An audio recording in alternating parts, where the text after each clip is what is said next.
You are listening to the story at Manga Explained 2, where your Ike will always be respected. Hope you enjoy listening to the story. Summary. The story begins with a post as our main character is checking his phone.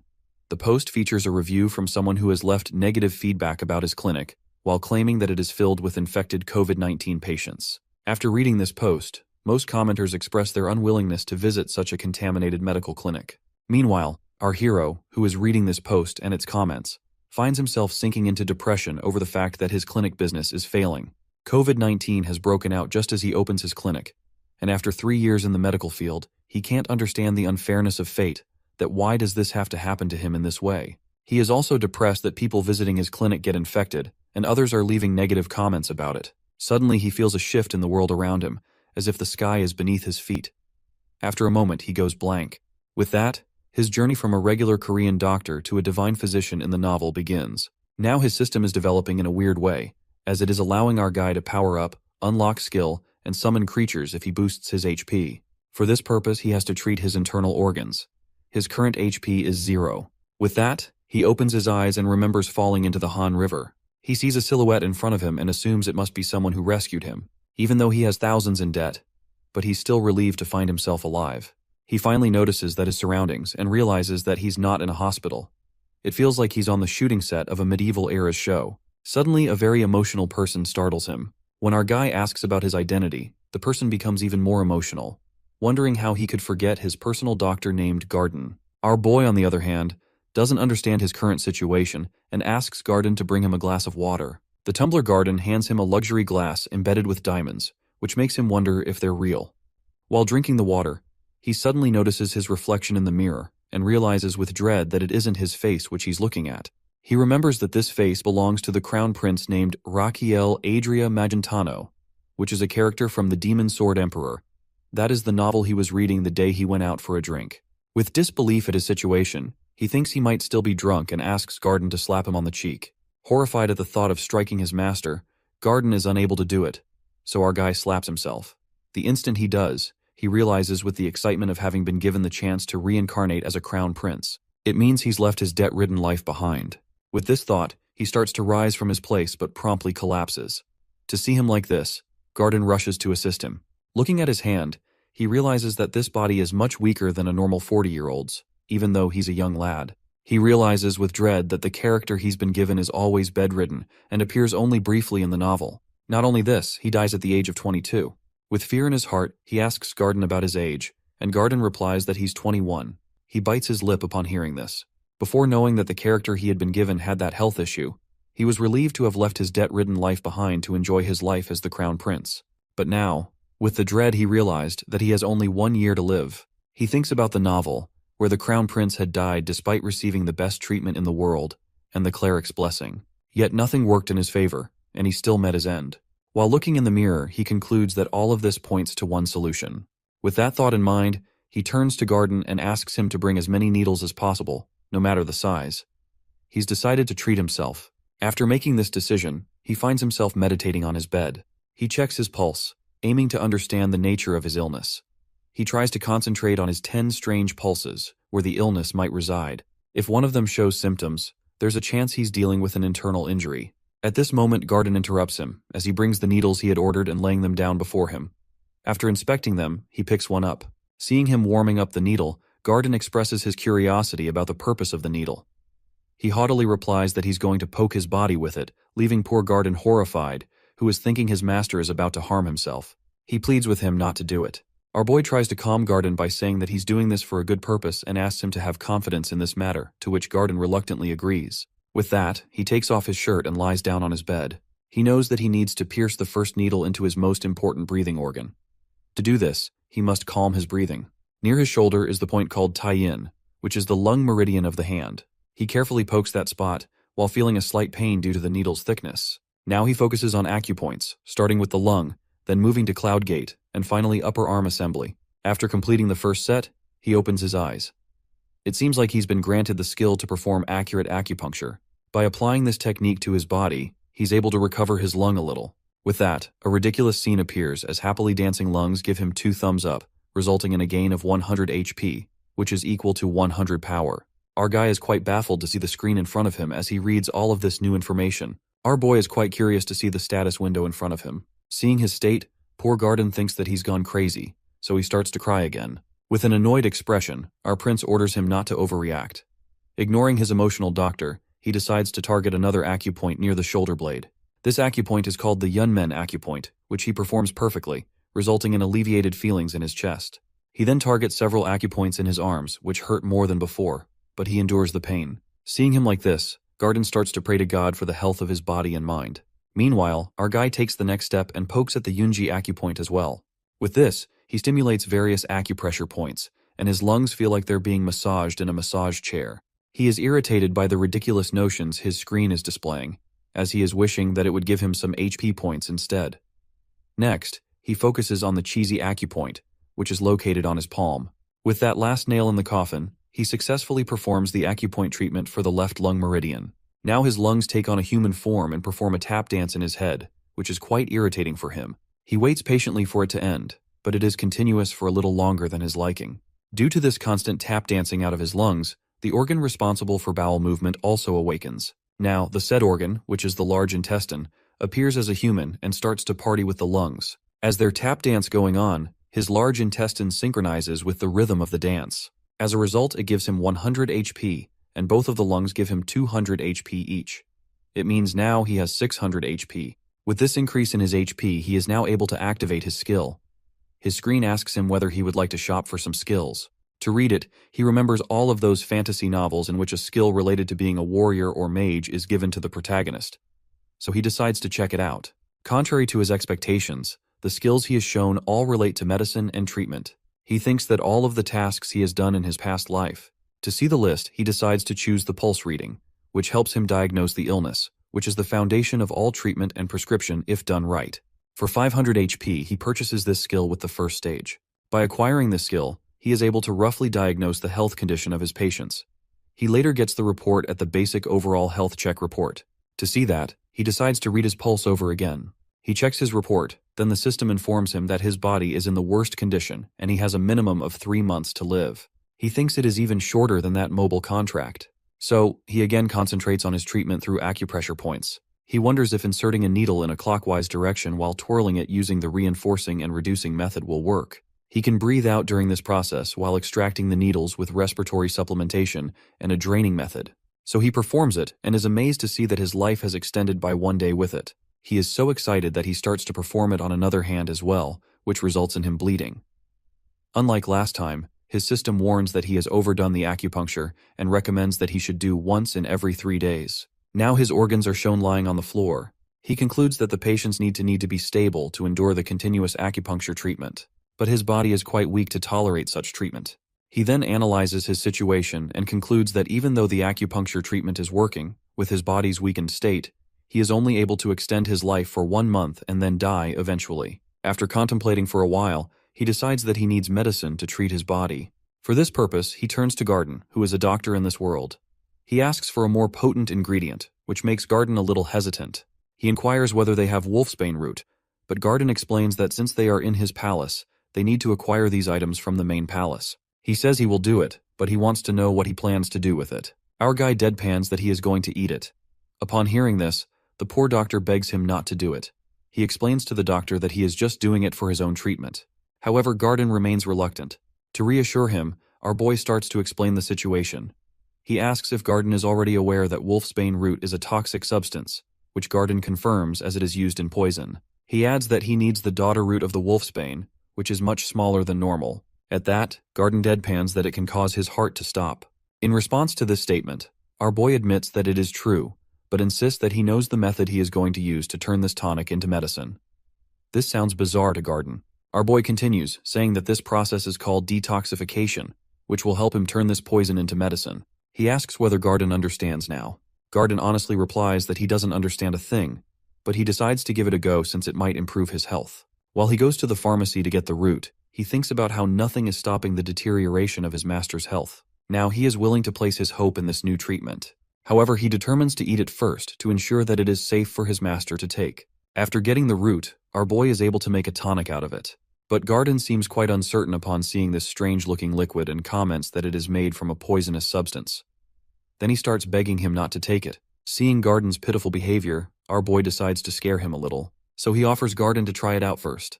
This statement brightened Garden's face, because he also wants to try it himself, so he happily agrees to test it. Seeing his eagerness to risk his life for him, our boy is struck with the realization that in the novel, Garden is someone who is too loyal to the Crown Prince. In the beginning, he was not even his doctor and started as an assistant, though the passage of time sees every doctor who claims to cure him leave, but he remains unwavering.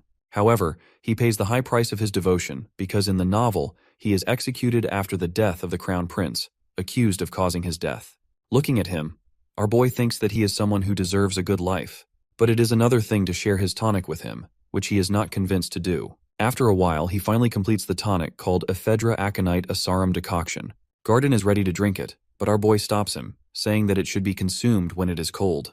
At this moment, Garden suddenly voices his concern about how our boy, the Crown Prince, knows about the recipe for the medicine. Our boy makes an excuse, as he claims that he saw a dream in which a mage told him about this recipe. Despite saying that he believes in our prince, Garden's expression says otherwise. He looks at the time and hurriedly gulps down all of the medicine, leaving the poor doctor completely petrified. He looks at his doctor and with innocent eyes while claiming that he has eaten it all. Suddenly his heart begins beating fast and he realizes that something is about to happen. At that moment, his system informs him that the consumption of the perfectly brewed Ephedra Aconite Asarum decoction results in the reduction of soreness and coldness in his body, as well as a boost to his metabolism. Not only this, but he has also awakened the Azrahan core energy. This term catches his attention. The Azrahan core energy is a technique developed by the Grandmaster known as Javier Azrahan and his noble subordinate, Lloyd. This technique is a symbol of the imperial family, which is passed down only to the direct descendants of the imperial line. As he resides in the Crown Prince's body, he must have been taught this technique from an early age. Now, he has unlocked the first level of this technique, which allows his mana circle to circulate around his heart, helping him increase and absorb mana. Now his mana is at 120%, while he needs 1000 HP to reach the next level. Therefore, he feels the mana circle around his heart, as well as the mana circulating through his body with every breath. He is quite excited to experience this amazing feeling. Suddenly, he feels a sharp pain in his heart, and it feels like it is going to burst from his chest. Seeing him clutching his heart, Garden becomes very concerned. On the other hand, he receives a warning that there is a chance that his heart will stop at any moment because the pressure from the mana circle is affecting it.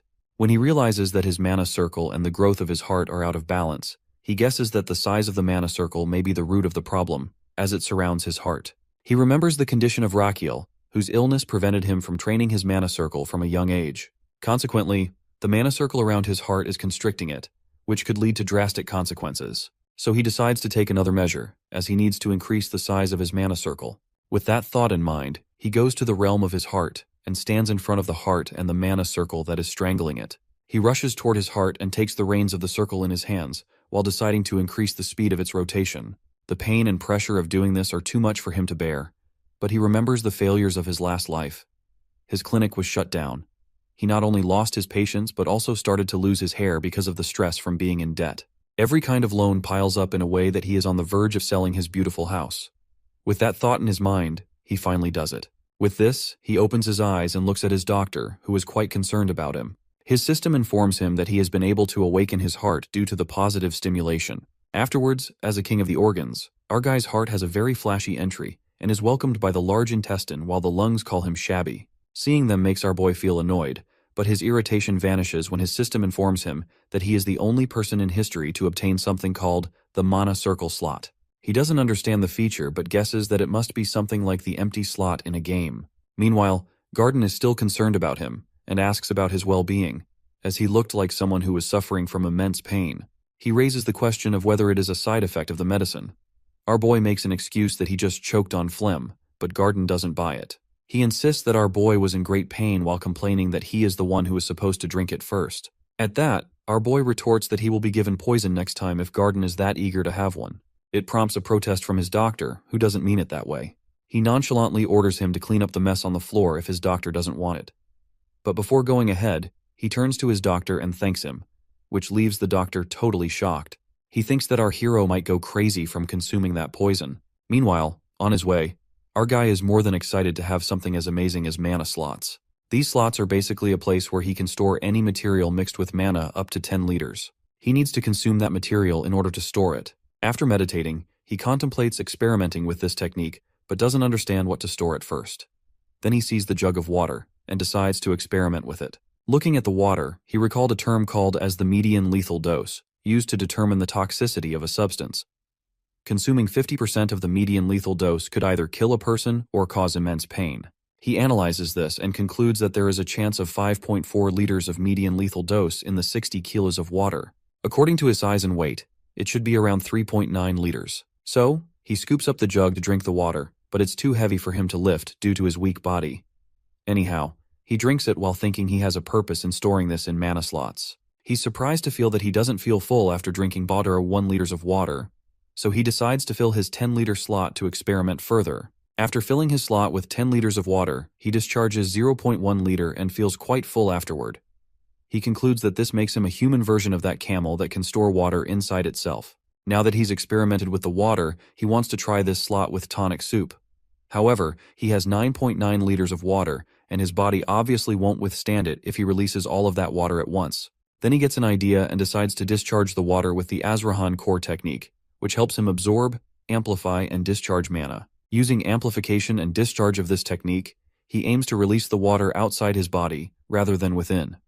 He concentrates solely on discharging the water from his body, and, much to his astonishment, it begins to work. The next step is to pour the water back into the jug, but when he tries, he can't hold the technique, and the jug breaks. As soon as the guards hear the sound of something breaking, they barge into his room. Meanwhile, he contemplates his experiment with the Azrahan core technique, as he has assumed it would release like tap water, but only for it to suddenly turn into a water cannon. Garden, along with the other guards, arrives and asks if there's been a terrorist attack. He nervously thinks up an excuse. Then he claims that he smashed the jug in anger. It seems the guards buy his excuse, and one guard even asks if he's hurt. He nervously answers that he just has a scratch on his foot. The guard turns to Garden and requests him to escort him to room 2, and he agrees to do so after tending to his wound. While having a piggyback ride on Garden's back, he thinks that no matter how bad his excuse was, they still accepted it. He concludes it must be because he's the crown prince. Garden places him on the bed and excuses himself. He tells Garden to get some rest as well in return. When Garden is gone, he starts contemplating what happened when he was practicing the Azrahan technique. He was amplifying the mana and discharging it through his hand, but it resulted in an outburst like a water cannon. For now, he decides to sleep and tread carefully next time because he doesn't want anyone to be suspicious of him. Meanwhile, the Emperor gets wind of how he's hurting himself with needles and eagerly drinking poison, which infuriates him as he doesn't understand what his son is up to. The next morning, he successfully brews 10 liters of his medicine, ready to consume it all. But Garden is standing beside him, and he doesn't want to take it in front of him, knowing he'll probably faint at the sight. So, he requests Garden to wait outside for a while. Garden deadpans that he's just going to drink it, pointing out how much it hurt last time he consumed it. He even reminds Garden of the excuse he made, claiming he choked on phlegm. Garden expresses his concern over the fact that he's made so much tonic this time. Our boy makes an excuse, saying that he's experimenting with something, although he only intends to take a small dose since it's impossible for him to drink it all. At that, Garden tries to laugh off that indeed he can't do it. But our hero is quite impatient with his unnecessary concern and throws him out of the kitchen. Afterwards, he closes the door and gulps down all 10 liters of tonic in one go, storing it in his mana slots. Now, all he needs is to discharge it. He slowly begins discharging the tonic while going about his daily life. His organs seem to be improving as he discharges the medicine into his body, which gives him some HP points. Now he has 500 HP. He is quite tense yet eager to increase his lifespan. For this purpose, he releases the medicine in himself quite frequently. Meanwhile, in the organ dimension, the heart asks to large intestine for menu for the day. He answers that they have ephedra aconite asarum. Not only this, they have the same menu for the whole day and even for the next day as well. At that, his system warns him that his organs are sick of having the ephedra aconite asarum again and again. He annoyingly replies that they'll have whatever he gives them. While having his meal, his system informs him that he has extended his lifespan by 50 days, so now he has 133 days left to live. He stands up in excitement, startling the maid. She begins apologizing furiously. He's confused, wondering why she's asking for forgiveness like that when she's only broken a cup. He gets his answer when she begs him not to whip her like last time. At this, he grows tense, as he realizes that this crown prince has been whipping the girl. He asks if he really did it, hoping she'll say no. She answers negatively, which brings him relief. But she adds that he didn't do it himself. He asks what she did to deserve such punishment. She replies that she dared to spill a drop of water on his sleeve. This makes him think that this crown prince must be a truly cruel person. He doesn't like the scenario as he sits down on his bed while he tells her to leave after cleaning everything which brightens her face. When she leaves, he turns to Garden and asks about his behavior toward him and the other servants, as he doesn't remember much about himself. Garden tries to sugarcoat things, but he warns him that if he does, he'll eat all of the poison right in front of him. At that, Garden tells him about his cruel and rude behavior toward the servants. He is quite frustrated after listening to all of this. He even understands why the guards had bought his ridiculous excuse about breaking that bottle. At that, one more question arises that why someone like Garden is so loyal to him. He asks Garden about it as he doesn't seem scared of him. At that, he softly answers that it's because he truly knows what kind of person he could be and trusts him in this regard. In a flashback, it's shown that when Raquiel was a child, he saw him protecting a small chick from the rain, while he himself was drenched. Remembering this, he adds that he trusts Raquiel to return to his kinder self as his health improves. Thinking about Raquiel thanking him, Garden feels as though it's already happening. He offers Garden a pastry, which he accepts with some reluctance. In this moment, he vows to never let Garden be accused of his death. For this purpose, he will have to survive. Just then, someone rushes in and opens the door with a bang. Calling for him, this servant hurriedly tells him that the Emperor has summoned him. The scene shifts to the main royal palace, where Raquiel is shown approaching the court of his father. As soon as he greets his father, the Emperor immediately notices his awakened Azrahan technique. He also senses the nervousness of our guy. Meanwhile, our boy is quite tired from bowing before him and waits for him to get over it so he can stand up. The Emperor asks about his life in his side palace and whether it's up to his satisfaction, to which he answers affirmatively. Meanwhile, he is quite irritated at the fact that he has to stay bowed while talking to him. The Emperor then asks him what he heard about him as he is piercing himself with the needle and consuming poison at home. He tries to deny it. The Emperor starts to babble about how he is losing his dignity as a crown prince, and that if he thinks he can't bear the burden of being the successor, he can pass it to his second brother. Our guy, who doesn't expect this, politely refuses the proposal. The Emperor is quite angry at his refusal. However, our guy on the other hand, pauses for a moment, while realizing that the Emperor has every right to strip him of his status as the successor, yet he chooses not to do it. Now he understands that why the Emperor asks him instead, because he wants to show the world that his son has done this to acknowledge his younger brother. Therefore, he understands this devious political maneuver, but he doesn't plan to go down without a fight, no matter how weak he may be. The Emperor, on the other hand, is so furious that he stands from his throne and accuses him of bringing shame to their imperial family because he wants to keep the title of crown prince. Our guy scoffs at this because he doesn't care about the title. In reality, he has read the novel, and according to it, the second prince is not capable enough to handle the age of Chao that is coming soon.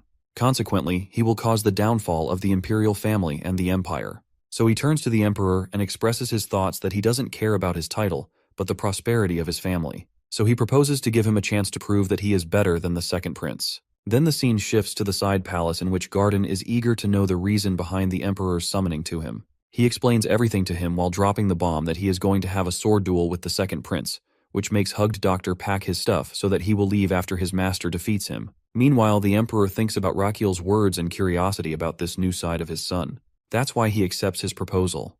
The next day, everyone in the Empire gathers to witness the sword duel between the brothers. The girls aim for the second prince, Theodore. On the stage, our guy is found exercising for the duel when Theodore approaches him. He tells him that he doesn't need to do it.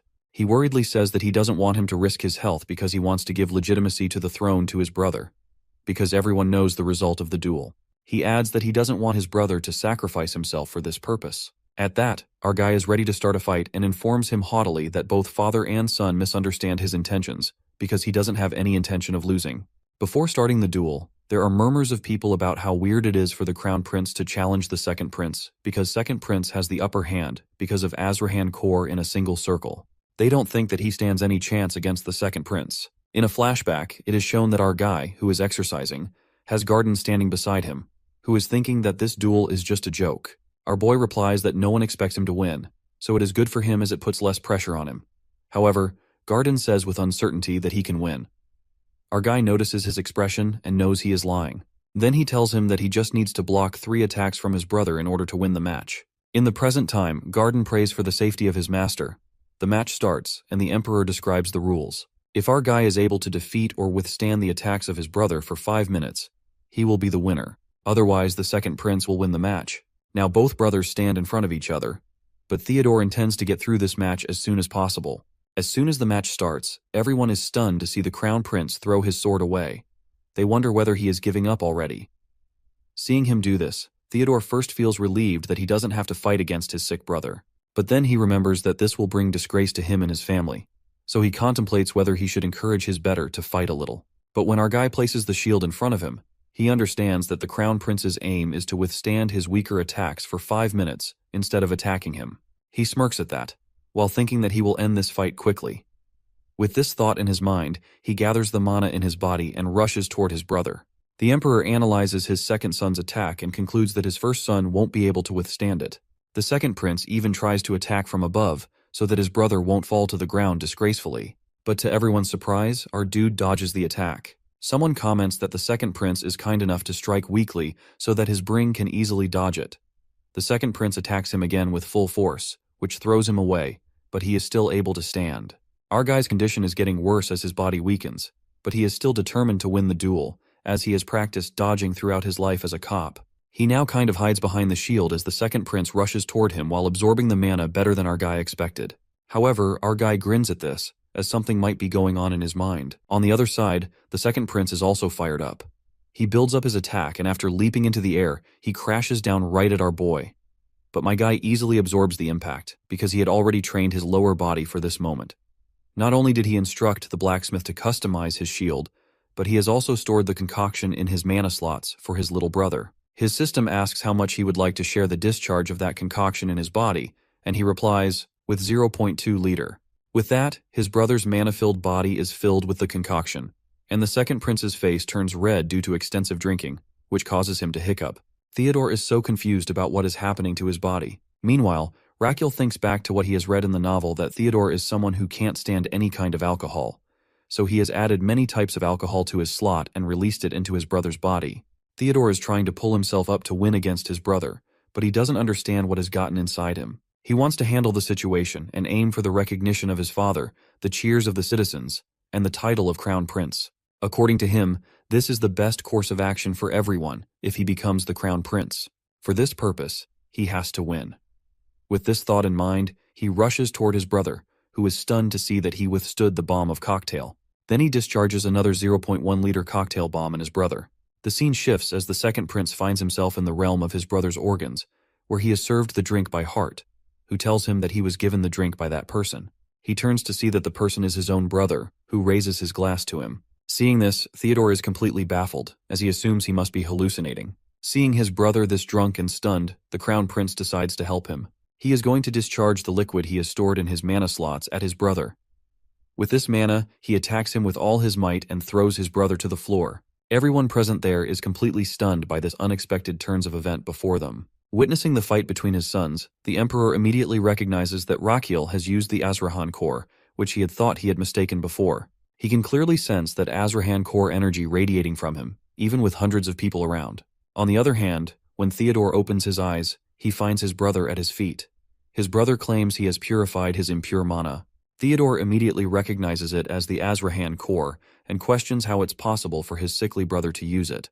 The supposedly sick brother nonchalantly replies that he simply learned it a little late. Glancing at his fallen sword, Theodore mutters that he's lost, prompting his brother to remark that Theodore might still not believe it.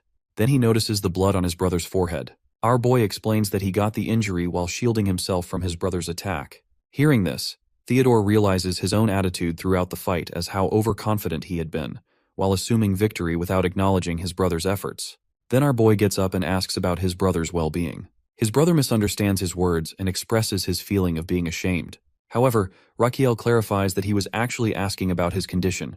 At that, Theodore takes a bow before his brother, as the acknowledgement to his skill as the Crown Prince in front of everyone. In that moment, a screen appears in front of our hero, making him cheer that he's finally done it. Misunderstanding his gesture as a victory over his brother, Garden becomes emotional upon seeing him. Our guy's system congratulates him for treating someone other than himself, revealing that he's acquired a skill called Requested Medical Treatment Fees. This skill allows him to gain a small amount of life expectancy each time he heals others. However, he notices that this method only extends his lifespan by a single day at a time, which sours his mood slightly as it's quite slow process. Still, he's willing to take it, seeing it as a more effective way to increase his lifespan than relying only on acupoint techniques or tonics. His thoughts are interrupted by his father, who asks if he used the Azrahan core in the fight, which he admits that he did. He then asks how he acquired it. He answers honestly that he doesn't really know, because he can't tell his father he acquired it as a reward skill to heal his body. His father, however, seems to believe him and adds that he had engraved this first into his body when he was born, but due to his illness, he couldn't use it. The Emperor adds that our boy has managed to overcome the shortcomings of his body and use it anyway. Thinking his father is praising him, he thanks him. However, his father interjects that all of this ruined his initial plan, which makes him wonder about the meaning behind his father's words. The Emperor turns his back to him, while assuring his son that despite his Oramos, he acknowledges his position as the crown prince, as he promised. Then he pauses, then warns him that he'll be keeping an eye on him to see if he's truly capable of succeeding to the throne. All of this makes our guy angry, but the Emperor is also frustrated by his lack of response and shouts at him to show him some response. Instead of answering directly, the crown prince begins advising his father that he should keep sword fighting since his muscles are getting stiff. He adds that he needs to eat more vegetables and quit his tobacco habit. The Emperor demands to know who his son is to advise him like this, but our boy sincerely replies that he's only saying it out of concern for his father. A while later, the Emperor is seen riding in his carriage, while scoffing as he thinks about the change in his son's behavior. It seems that he's also worried about his son using Azrahan core technique recklessly, which could endanger his health. He reflects on the high expectations he's had for him, even he is sick, but now, after today's events, he finds himself holding on to a glimmer of hope for his son's future. Meanwhile, on his way back home, our dude is thinking about his own father from long ago, who died of a heart attack, since he skipped studying to play when he received a call about this bad news. He regrets it now, but it's far too late. Thinking about the Emperor, who could still have a chance, he decides to protect his father as well, while using his skill which will also help to extend his own life. At that moment, Garden appears again, his face emotional, while requesting his master to ask him why he's crying. Feeling awkward, he asks him anyway. Garden expresses about his pride in his master for winning the fight, no matter how tough it was. He brushes off Garden's concern, while adding that he'll now rest as he has many things to do tomorrow. To sense his confusion, he explains that he has to meet someone the next day. Later, Garden is seen with a guy at one of the top 10 restaurants in the capital, called Sorrentino. The guy asks if he knows about this restaurant. He replies that he's a regular customer there. It turns out that the guy is none other than our crown prince, who has disguised himself. When the waiter comes to take his order, he gives a strange request, like asking for grape wine without grapes, and saying he'd like eat until sunrise. It seems like this is some kind of code, because as soon as he gives the order, the waiter instructs him to follow him. Both of them get up from their seats while Garden looks bewildered by what's happening. Our boy tells Garden to follow the waiter, saying he'll understand soon enough. After a while, the waiter leads them to a staircase. Garden is still confused about how the crown prince knows about this place. He himself knows of it only because he's read about it in a novel. Garden asks why they're there. He ambiguously replies that he's there to collect some treatment fees, leaving Garden puzzled by his words. Changing the topic, he asks Garden if he knows someone named Damien, to which Garden responds negatively. Instead of explaining further to his loyal doctor, he opens the door at the end of the stairs. There they find a battle arena where two fighters are battling each other as the crowd cheers them on. Garden asks again about this place. He happily replies that it's a secret location. Then, looking around, he spots a tough-looking guy in the ring. Garden asks if this is the Damien person he mentioned before, to which he responds negatively. Just then, the door on the far side opens, revealing the true protagonist of the novel he's been reading in his world. This person is Damien Kyan. Everyone is cheering for Damien as soon as he enters the Colosseum. The host tells his tough-looking guy to leave the place, then introduces Damien, who is going to fight the main match of the night. He is just 17 years old when he joins the life of the underworld and defeats everyone over the next 3 months, which earns him the title of the Sword Genius. Then they let Damien's opponent enter the arena, which is a roaring troll rushing toward him. Our boy, who had been watching the spectacle, is also afraid to see a real troll there. Garden protests as well, because he assumes that they are planning to feed a human to the troll. Meanwhile, on the lower floor, the berserk troll is quite furious and tries to attack him, but Damien gracefully dodges its every attack. Damien, who is looking intently at the monster, unsheathes his sword, and with one swift motion, he slays it in two. The spectators watching the show are in awe of what he has done. Meanwhile, our hero thinks that this guy is more notorious than he expected. Then he realizes it is expected of someone who is the main character of the novel, a sword genius known as the rival of the Grandmaster Swordsman in history. He then orders Garden to follow him and goes ahead. After a while, they are stopped by a bulky man who warns them not to proceed. But as soon as our crown prince keeps a brick of gold in his palm, the man lets them go inside. There sitting is someone, from whom our guy tries his best not to be scared. He confidently takes his bottle of painkillers in his hand and asks whether he is going to take these cheap painkillers. Damien then asks for the reason he is there or whether he is there to sell medicine to him. He answers ambiguously that it is something like this. Damien, on the other hand, tries to shoo our guy away by saying that he has had enough of them. Our boy confidently says that these cheap medicines are not useful when it comes to treating the constant throbbing pain in the back of his head. Now he has his attention, and he starts to explain the type of pain he has, in which the symptoms usually start from the back of his head, and the area around his neck and head feels stiff and itchy. He asks whether his shoulders and neck feel numb. Our dude detects the suspicious look in his eyes for him, as knows these things about Damien. He explains again about his condition, while adding that he feels immense pain from the sides of his head and between his eyes.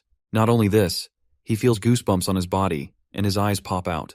Our guy is also acting out all these things while describing all of his conditions. While Damien looks at him intently, our hero continues his melodrama, while trying to convince him that instead of getting to the root of his problem, he is relying on painkillers, which are not a standard form of medicine. Damien is annoyed by him and ponders killing him for a moment. In the end, he tells Damien to use his mouth to say something, which annoys him because Damien thinks that he is the one who is not letting him say anything. Anyway, Damien asks about the identity of our guy, who jokingly tells him the truth that he is the crown prince, which irritates Damien. To convince him, he lies that he is sent there by Kuzman, who is kind of a sponsor for Damien. He adds that Kuzman is worried about Damien, and nowadays they don't have a sufficient amount of ingredients because of the season. Damien doesn't understand a thing our boy is babbling and asks about the meaning behind his words. Our boy explains that he has found a new way to relieve his pain. Damien asks whether it involves new medicine. Our boy answers that this matter can't be treated with that medicine, so there is a need to eliminate the root of his pain. He asks him to strip off his shirt and lie down so that he can explain the process of treating him. Damien does what he is told. His back is full of scars. Our boy jokingly asks whether he is scared, but he answers negatively while irritated, adding that he is a warrior who has hurt people and vice versa, which shuts him up. He then scoops a junk of moxibustion and asks whether it is his first time seeing something like this. Our guy places moxibustion on his back. Then he fires the substance onto his back while Damien nonchalantly remarks that such a treatment doesn't scare a warrior like him. However, after a while he is trembling with the pain, which makes our boy joke about it. He seriously hopes that he can bear the pain. He thinks about this guy who has a curse mark on his back, which is the reason he doesn't leave the underworld. Whenever he goes to fight, he feels immense pain. To cope with this pain, he starts taking lots of painkillers. He borrows and has to have another fight in order to pay his debt. This is the life of the protagonist of this story. He curses Kuzman for inflicting this cruel cycle on Damien. He now tries to smear the mark on his back with this process. He happily thinks that if he is able to cure Damien, he will not only extend his lifespan, but will also have his support. He decides to treat the other gladiators afterward. After the treatment is over, he tells him to get up. He looks intently at the mark on his back, which he has successfully cauterized. He then asks about what he is feeling at this moment. With an expression of disbelief, Damien expresses that he feels quite refreshed, something he hasn't felt in a long time. Our boy explains that he needs more sessions of that treatment. During this time, he needs to avoid touching the blisters on his back, oily food, and overexerting himself. He is struck by the last demand. Our boy explains that he shouldn't fight, which meets with a protest as it is not something Kuzman will allow. At that, he consoles him by saying that he will take care of that matter. Now Damien understands that our guy is not what he has told him and asks about his identity with a baffled expression.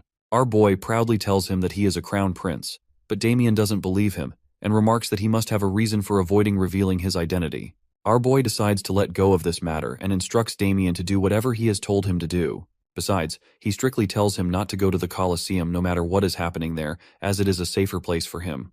In the end, he adds that this is their only way to meet each other. Upon hearing this, Damien's face turns red, and he eagerly agrees with him. On their way back, there are hundreds of questions Gardine has about this illegal place, but he asks him to help him to find something. When asked what it is, he tells Garden to look for a man with black hair, a ponytail, and slit eyes. After looking in some places, he finally finds him in a bar. He sits in front of him and gets straight to the point, saying that he needs to buy Damien, so he should tell him about his total debt as well as the cost of breaking the contract. At that, Kuzman demands 9 trillion magan, which could only be afforded by someone as wealthy as a crown prince. Our boy explains that he is the crown prince. That person starts to laugh at his expense and tells him that if Raquiel is a crown prince, then he is also the one with the name of the crown prince that sells the medicine. Then he tells him to get lost if he doesn't want to buy medicine. When our boy leaves, he summons a man and asks him to investigate our dude to know about his identity. He even asks him to torture him however he wants in order to get that information. After 1 hour, the same person he sent to torture our crown prince is thrown in front of him, bleeding and injured. He is baffled to see him and asks who has done this to him. Then he sees the royal guards in front of him, who announce that the secret royal inspector is before them. Then our boy takes off his wig and shows him the royal badge. It is 1 hour ago that Garden and our boy are going somewhere, while being aware that they are being followed by Kuzman's man. He tells Garden to act normally so the follower doesn't suspect that they know he's there. He knows it is inevitable that Kuzman will send someone to follow him, which is why he approached him in the first place. The next moment, when the stalker turns, he collides with the royal inspector. The royal guards have accused this stalker of attempting to assassinate the crown prince. Now they stand before Kuzman. Our boy has returned the badge to the secret royal inspector, while Kuzman tries to grasp the situation. But before he can react, our boy orders his royal guards to raid the place, especially to capture Kuzman. With his order, everyone rushes to subjugate the place. Witnessing the scene in front of him, Garden thinks that the crown prince really has changed. Now he worries about his country's security, which is why he's raiding underground organizations. On the other hand, the crown prince seems more than happy to see the people around him. If they get injured, then he has a chance to heal them. He'll have an opportunity to extend his lifespan. Meanwhile, Kuzman hides in the corner while contemplating the situation. He wonders about the crown prince's interest in buying Damien while he's trying to escape. As he rushes toward the gate, he decides to stay hidden until things cool down. But as soon as he opens the door, he finds himself at the edge of several swords. Meanwhile, our guy makes a bet with his doctor that he will come out from this gate. And now he demands 500 Megan from the poor doctor. He then comes forward and starts to babble about how important it is to pay for one medicine. When Kuzman yells at him, while asking what that crazy shit he is talking about, he clarifies that he comes with good intentions to clear out the medicine expenses of Damien and offers him a good deal. But he is the one who throws it away. Hearing this, he is infuriated and about to hit him, but his face meets the iron fist of the royal guard. Next moment, he is warned to stay down. Finding no escape route, he decides to use the capsule bomb that contains poison in his mouth and spits it out. After 5 seconds when he has planned to spit the capsule. In this way, everyone in the vicinity will be paralyzed, while exposed to the capsule, and he will escape and kill the crown prince. He is content with his perfect plan. He is about to split the capsule while counting down from 5 to 1, but before he can spit it out, Rakiel shuts his mouth with his palm. Kuzman realizes that he knows his every move. At that moment, the time for the bomb to explode has reached, and it explodes in his mouth. The paralysis process begins, and he needs to take the antidote as soon as possible. With trembling hands, he tries to take it out from his pocket. But our hero, who reads the novel and knows everything about him, takes the antidote from his hand and asks whether he wants to know his source of knowledge. To the horror of this goon, our dude drinks the antidote in front of him while poking him, as he emphasizes that he isn't going to tell him about it. To taunt him more, he remarks about the antidote's bitter taste. While Kuzman is quite desperate to get the antidote, our boy carelessly throws it on his back. He implies that he is not going to give him the antidote when Rakiel was the one to poison him in the first place. He intends to do it in order to use his medical treatment skills to extend his lifespan, as now he has the antidote in his mana slots. Now under the 5th thoracic vertebrae, he pushes about 1.5 inches on both sides, pushing the heart transporter points. With that, Kuzman throws out the poison. Then he discharges the antidote inside of him and waits for it to work. After a few seconds, he loses consciousness, as our dude has successfully treated him. To reward him, his life extends by 118 days. He then orders his guards to arrest them. Now he is going to complete his main goal for coming here. The scene shifts to the gladiators with Damien as their leader, who are fighting with the guards and succeeding in injuring many. At this moment, Rakiel makes an appearance in front of him, and he recognizes him immediately. The scene changes to the dream in which a young Damien is shown in front of his dead mother. He knows that he is dreaming about that day when he was left alone. At this moment, someone tells him to wake up, and he opens his eyes, finding himself in front of Garden, who introduces himself, and Damien also tells him his name while shaking his hand. Our crown prince interrupts their introduction and asks both of them to follow him as they have many things to do. Afterwards, they arrive at a mock Sebastian clinic. They find other gladiators there as well. Damien asks about the place where they are. He answers that it is a treatment clinic. Another gladiator expresses his wonder about his reason for being so nice to them, as he doesn't only shelter them in his palace while rescuing them from underworld, but is also going to treat them. He thinks, while looking at them, that his main reason for treating these gladiators is to free them from their curse marks. While doing this, he can extend his lifespan, as most of them are young people, which helps him boost his own lifespan. He starts by saying that he is not going to do it out of goodwill because everyone knows that he himself is quite a sick person. One of them chimes in that everyone in the kingdom knows this, and our guy promises in his mind that this person will get the most painful treatment. Anyway, he continues saying that since the doctor failed to find a cure for him, he is now doing it himself. Then he turns to Damien and asks whether he gets what he is trying to explain. Damien answers that they are there to be his test subjects, which he confirms. Everyone is quite worried to hear it. But our guy counters by asking Damien what he felt after the last treatment. Damien answers that he felt relief from nerve pain. Upon hearing this, everyone feels relieved if Damien is providing the testimony in Crown Prince's favor. Then he asks everyone if they feel uneasy about getting treatment. When no one answers, he instructs them all to strip off their shirts and lie down on the beds. After 6 days, every gladiator is shown in the worst condition. They are constantly throwing up and breaking out in cold sweats due to not taking painkillers. Our boy is quite nervous to see the results of his treatment. He turns to Damien and asks if he is feeling dizzy or throwing up. Damien answers that he is, but he's holding up. Now he understands that Damien is an exception because he is the protagonist of the novel for a reason. He then dismisses everyone to their accommodations but instructs Sergio to stay. He comments on his bad condition because of withdrawal symptoms, but Sergio tries to say that he's fine. Then he shows him the needle, saying that he is going to help him with it. Meanwhile, he is thinking that he's not sure whether the acupressure treatment will work on Sergio or not. But Sergio is the one who has been taking the painkiller for the longest time, so he needs to be the test subject for this. He considers targeting his running point near his stomach. While he's thinking about all this, Sergio rises from his place, looking quite powerful in his form. He then jumps on our guy and grabs his throat with both hands. Raquiel is having a harder time breathing, but Damien comes at the right time and knocks Sergio away from him. Raising his hand to help him up, he asks about his well-being, which Raquiel answers positively. He looks at the unconscious form of Sergio and concludes that, because of his severe withdrawal symptoms, he is highly sensitive to any minor stimulation. This is why a small needle will hurt him like a sword. To resolve this problem, he needs thinner needles. After a while, he is seen in his study, reading a letter from a blacksmith. To summarize the letter, the blacksmith apologizes to him for being unable to make multiple thin needles as fine as thread. The letter adds that only a dwarf artisan could achieve such a feat. At this moment, he gets a notification from his system, warning that he is stressing too much, which could lead to nervous illness. His organs are trying to cool down the heart while trying to give him a hint. Seeing him lost, his system reminds him that he can summon a monster or unlock a skill by using his HP points. He then selects the Summon Gacha option for the cost of 300 HP.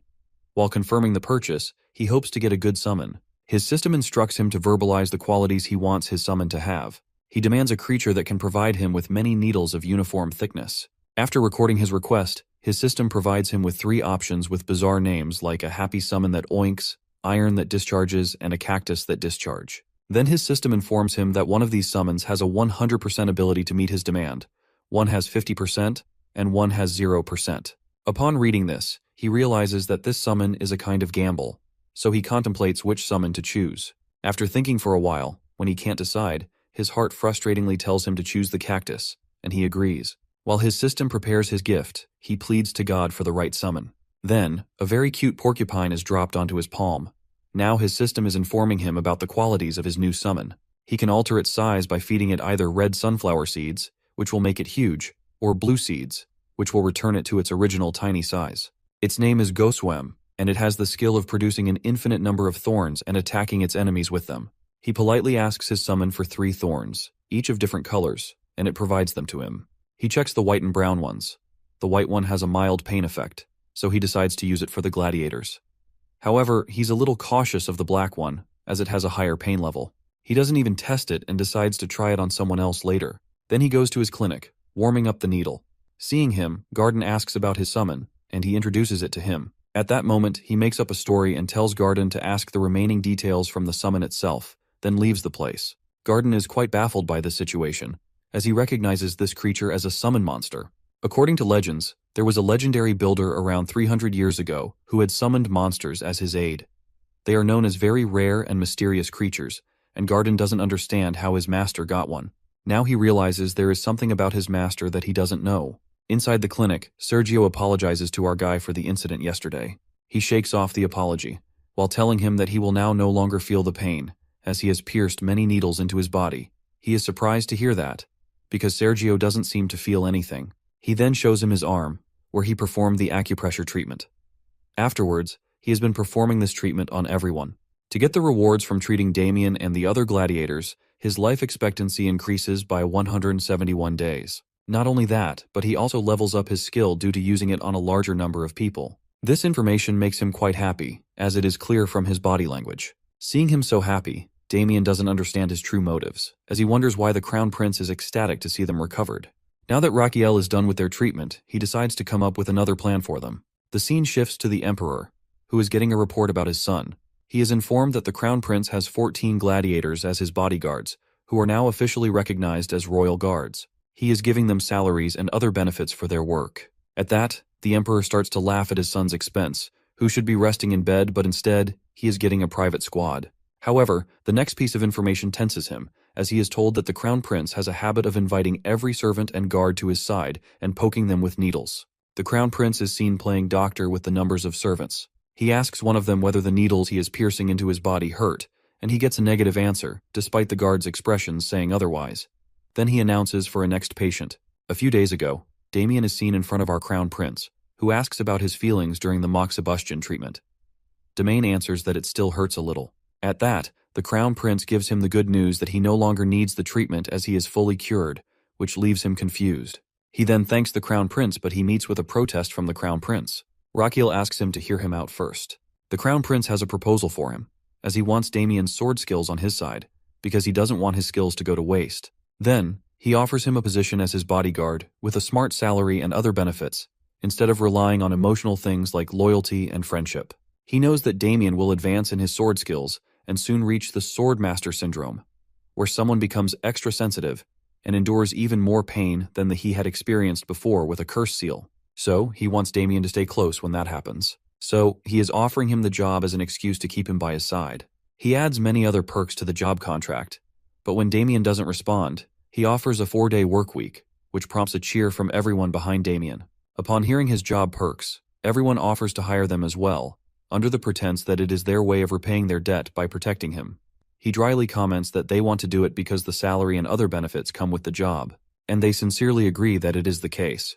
He is glad at their honesty, as he thought that people who claim to be loyal often hold grudges. So, he ponders on this matter and decides to hire them, as the original royal guards were loyal to his father, so it will be better to have his own private squad.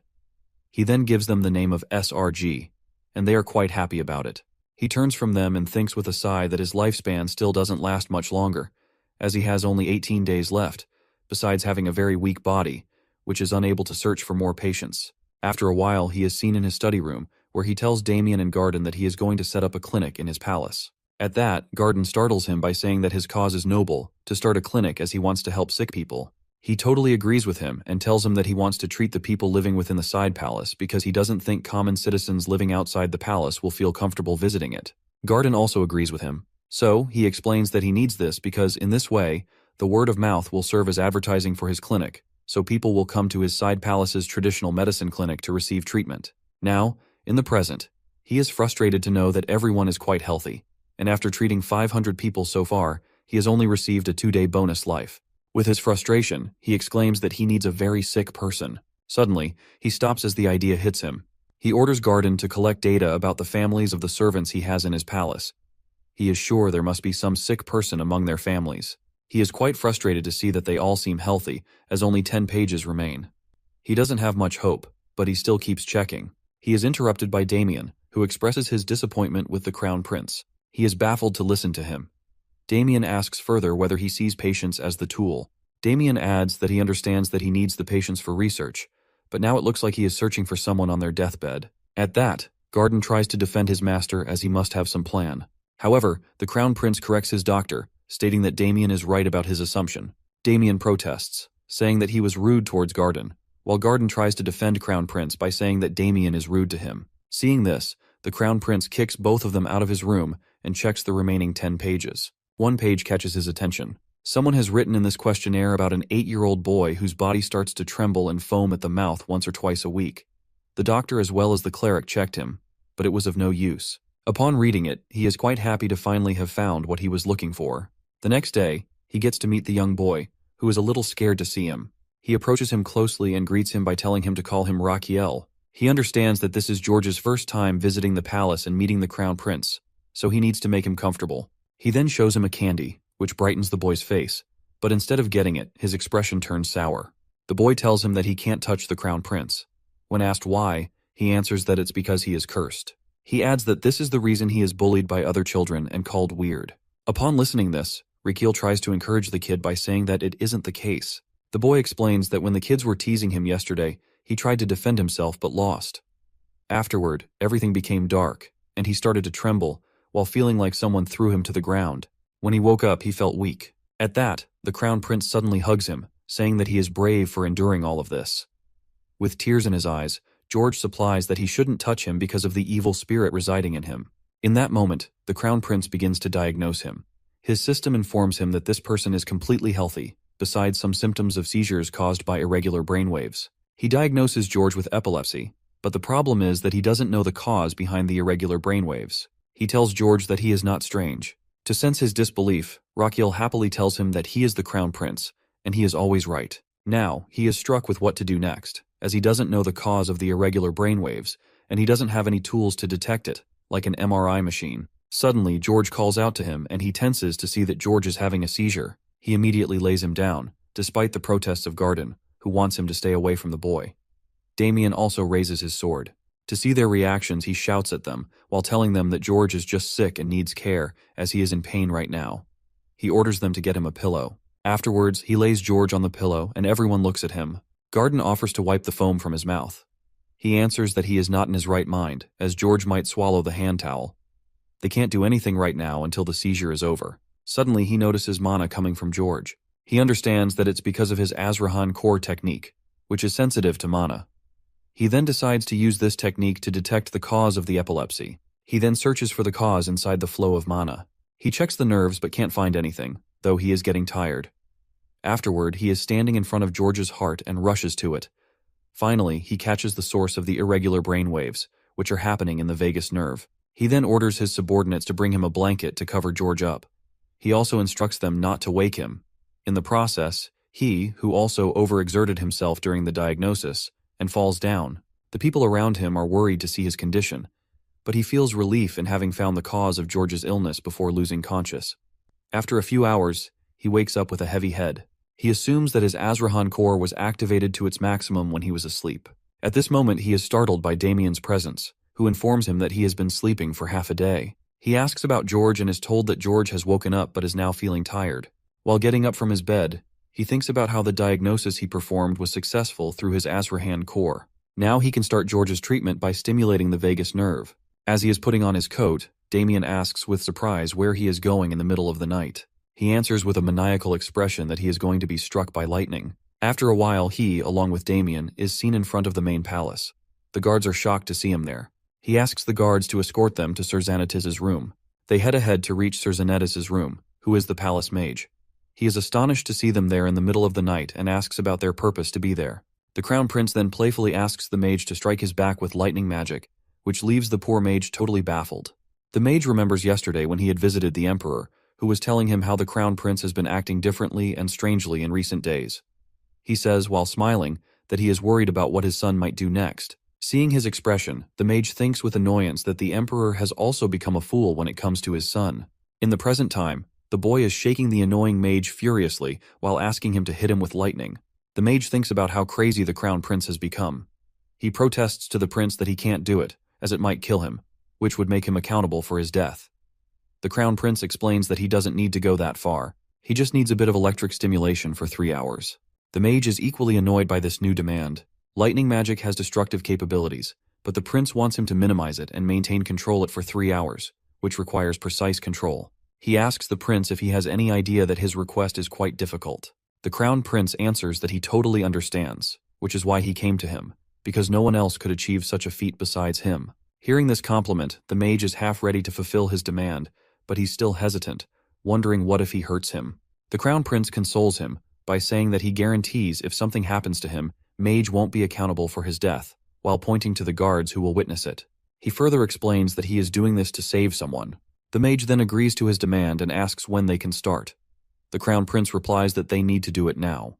Then he sits in front of the mage, who asks if he's ready. He nods, while secretly thinking that he can't just experiment with such a dangerous treatment on a child, so it's better to experiment on himself. When the mage starts to hit him with a precise amount of electricity, the Crown Prince is going to convert the electric currents into electrodes. Then, he will transform them into electrical signals and intends to use them to correct the irregular signals in George's vagus nerve.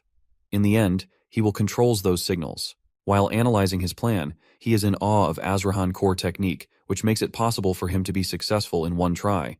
He asks the mage to stop, who teasingly tells him that he could do it all day. The next day, many people who are known as gossip mongers are seen in front of his room.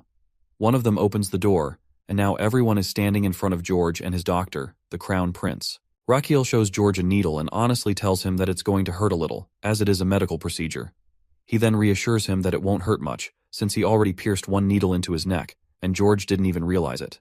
He adds that what is coming, however, will definitely hurt. Then, the mage hits Rakiel with electric magic, and he gathers the electricity in his heart. Garden feels like he's about to faint from seeing his master's condition, but our dude's focus remains on the gossip mongers in the room, as he is hoping that they will spread the word about his method of treatment everywhere. After receiving the electric current, it's now time to transfer it into George. However, he tenses up when he detects that George's flow of mana is becoming erratic. With dread, he realizes that George is about to have a seizure, so he must correct his nerve before it happens. George asks how much longer he has to stay like this. He answers that he has only 3 minutes, or if things go south, just 1 minute. But overall, the procedure will take 30 minutes. For a moment, he thinks about pausing the treatment, but he decides against it for several reasons. Because the gossip mongers present there, who could fuel strange rumors, and the uncertainty of how much longer the mage will continue to help him. He finally resolves to proceed and turns to the mage, asking him to increase the power level of the magic 3 times. The mage warns him that it will hurt more, but he brushes off his concern. However, this time, he is struck by lightning, yet he focuses on his task at hand. He needs to absorb the mana in order to complete the procedure as quickly as possible. He searches for the carotid to place the electrode, while knowing that only 5 seconds remain before the seizure will start. Finally, when it seems like George is about to have a seizure, he instead turns normal and looks at the Crown Prince. Everyone, especially George's sister, is amazed to see that the seizure doesn't happen. Meanwhile, the Crown Prince is quietly tired from the constant electric stimulation. However, his system congratulates him for successfully performing the vagus nerve operation. He receives a 3-day life bonus as a reward. Not only that, his Azrahan core technique levels up by surpassing his body's limit, now reaching level 2 in a single circle, which also increases his mana circle. He further gets a notification that his lungs and large intestine have absorbed metal energy and gained immunity over wood magic. To use this wood energy, his new organ, the liver, awakens. At that moment, a very angry and arrogant liver enters the organ realm, making the large intestine happy that he's no longer a newbie. But instead of being happy, the liver delivers a slap to the large intestine and deadpans that he can't make him a newbie if he doesn't have a death wish. Next moment, he grants our boy 300 HP. Our boy's other organs also grants 500 HP after welcoming their new counterpart. Not only this, it seems like his organs are quite happy as he has additionally received 300 HP because the organs are having a birthday party for the liver. He is quite pleased to get all of these achievements and extra HP in one day. He wonders if there's something more, but his system answers negatively. At this moment, George addresses him, while asking whether he's a weirdo. That little kid explains that normally when he feels strange, he will lose control, but it doesn't happen this time. At that, Rakiel explains that it won't happen from now on as he will not suffer from any kind of fit. He even promises that claim over his Crown Prince title.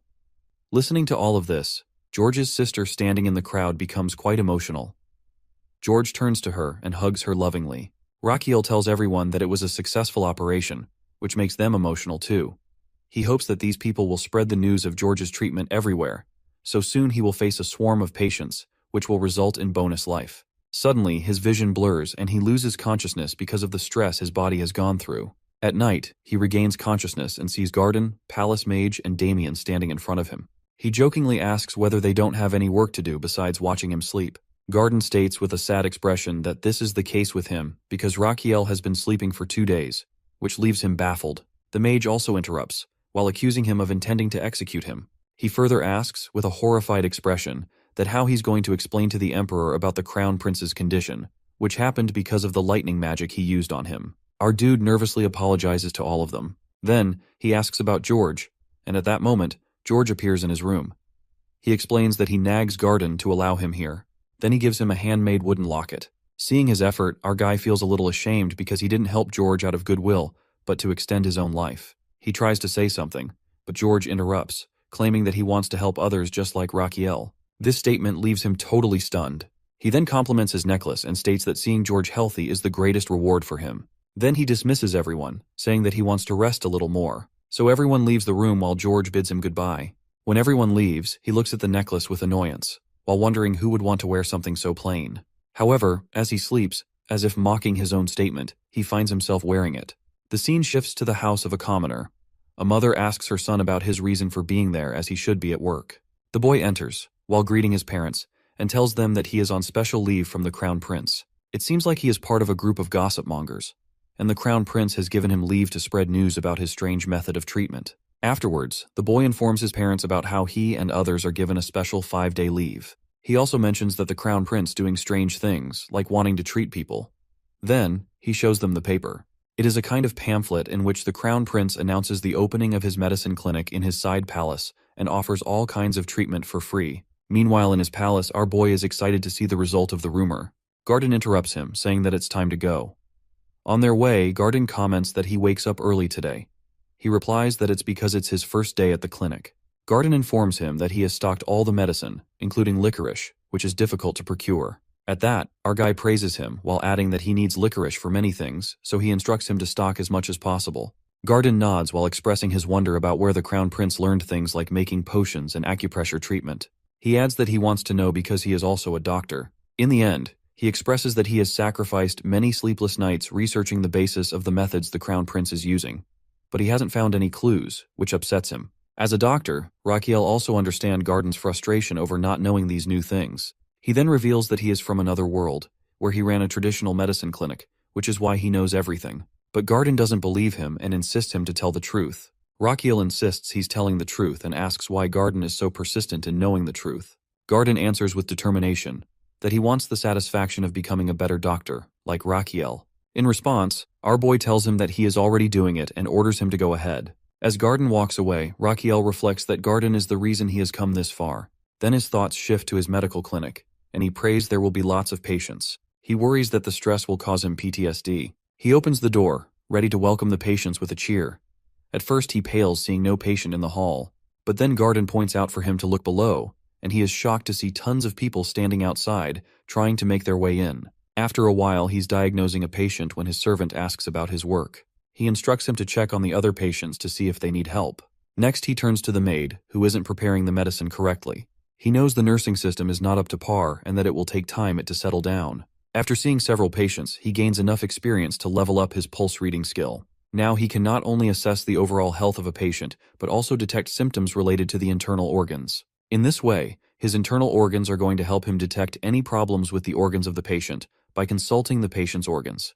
The scene shifts to his organ realm, where everyone is ready to have a blind date with patient's organs. The heart claims that he is not interested in anyone younger or older than 4 years old. However, the liver points out that they are going to meet all the older people. Seeing them, everyone is disappointed by the idea of consulting. Despite their reservations, they give the results. They didn't find any abnormalities, aside from slight constipation. But the liver informs them that this person shows symptoms of hepatitis, so he needs to give up alcohol. The liver further explains that the old man's liver is likely to survive only for another 5 years. He is amazed to hear this diagnosis, as it forms the foundation of every treatment.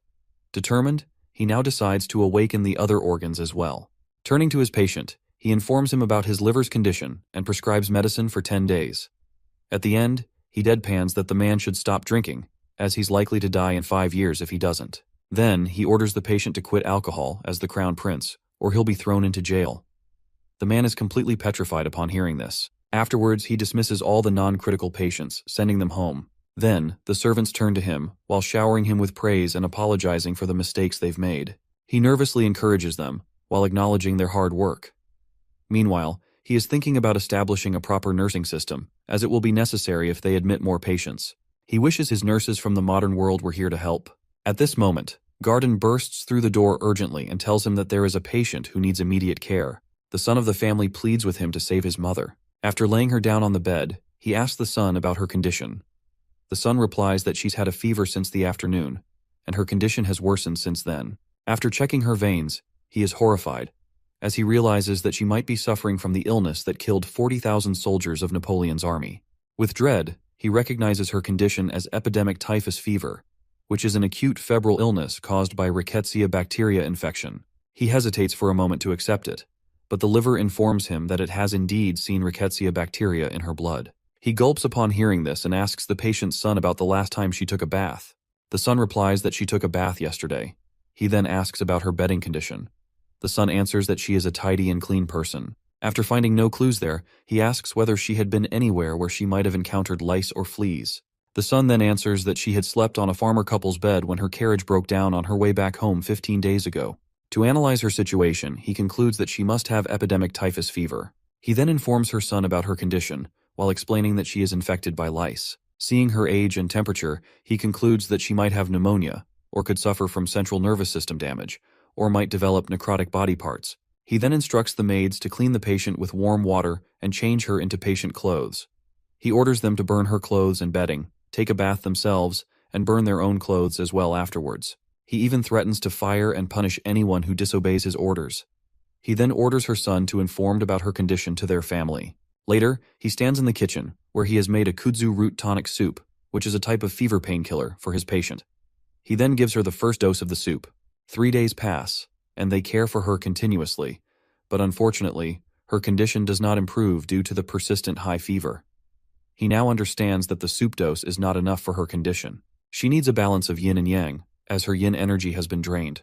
He realizes that he must find medicine with strong yin energy to restore her balance. He thinks for a while about where he can find such a medicine. Realizing that it may be in his father's secret treasure vault, he orders Garden to prepare a carriage for him. He isn't sure he will find it there or not, but he intends to use his privilege as crown prince, as he hopes his father might help him. After a while, he's seen greeting his father, who asks why he has come at this late hour.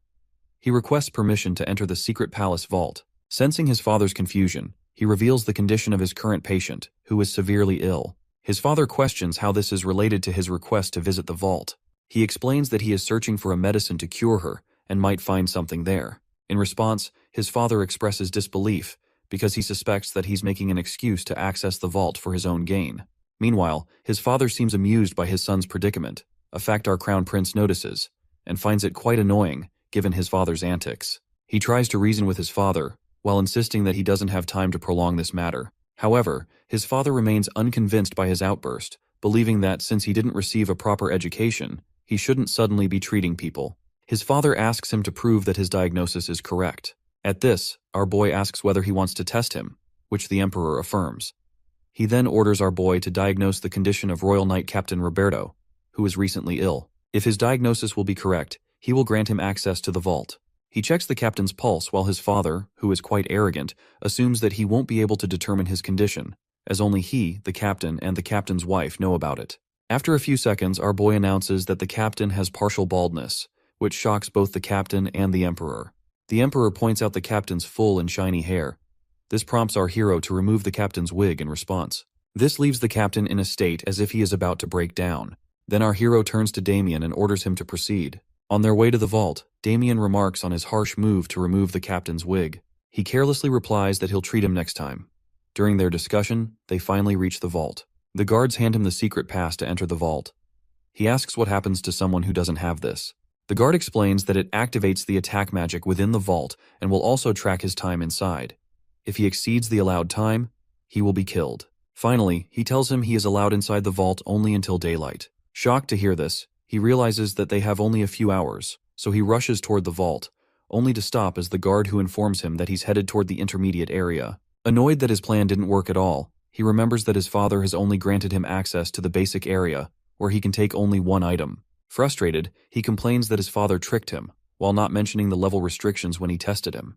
He is still annoyed with his tricky father and resolves to avoid taking his help in the future. Once inside the vault, they are surprised by its vast size. He sets an alarm for the entire night and turns to Damien for help.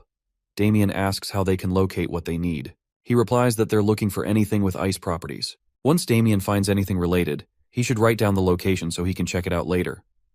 They then split up to search both sides. However, our guy is unable to find anything useful and hopes that Damien will find something. When his bodyguard stands in front of him, he asks about the list.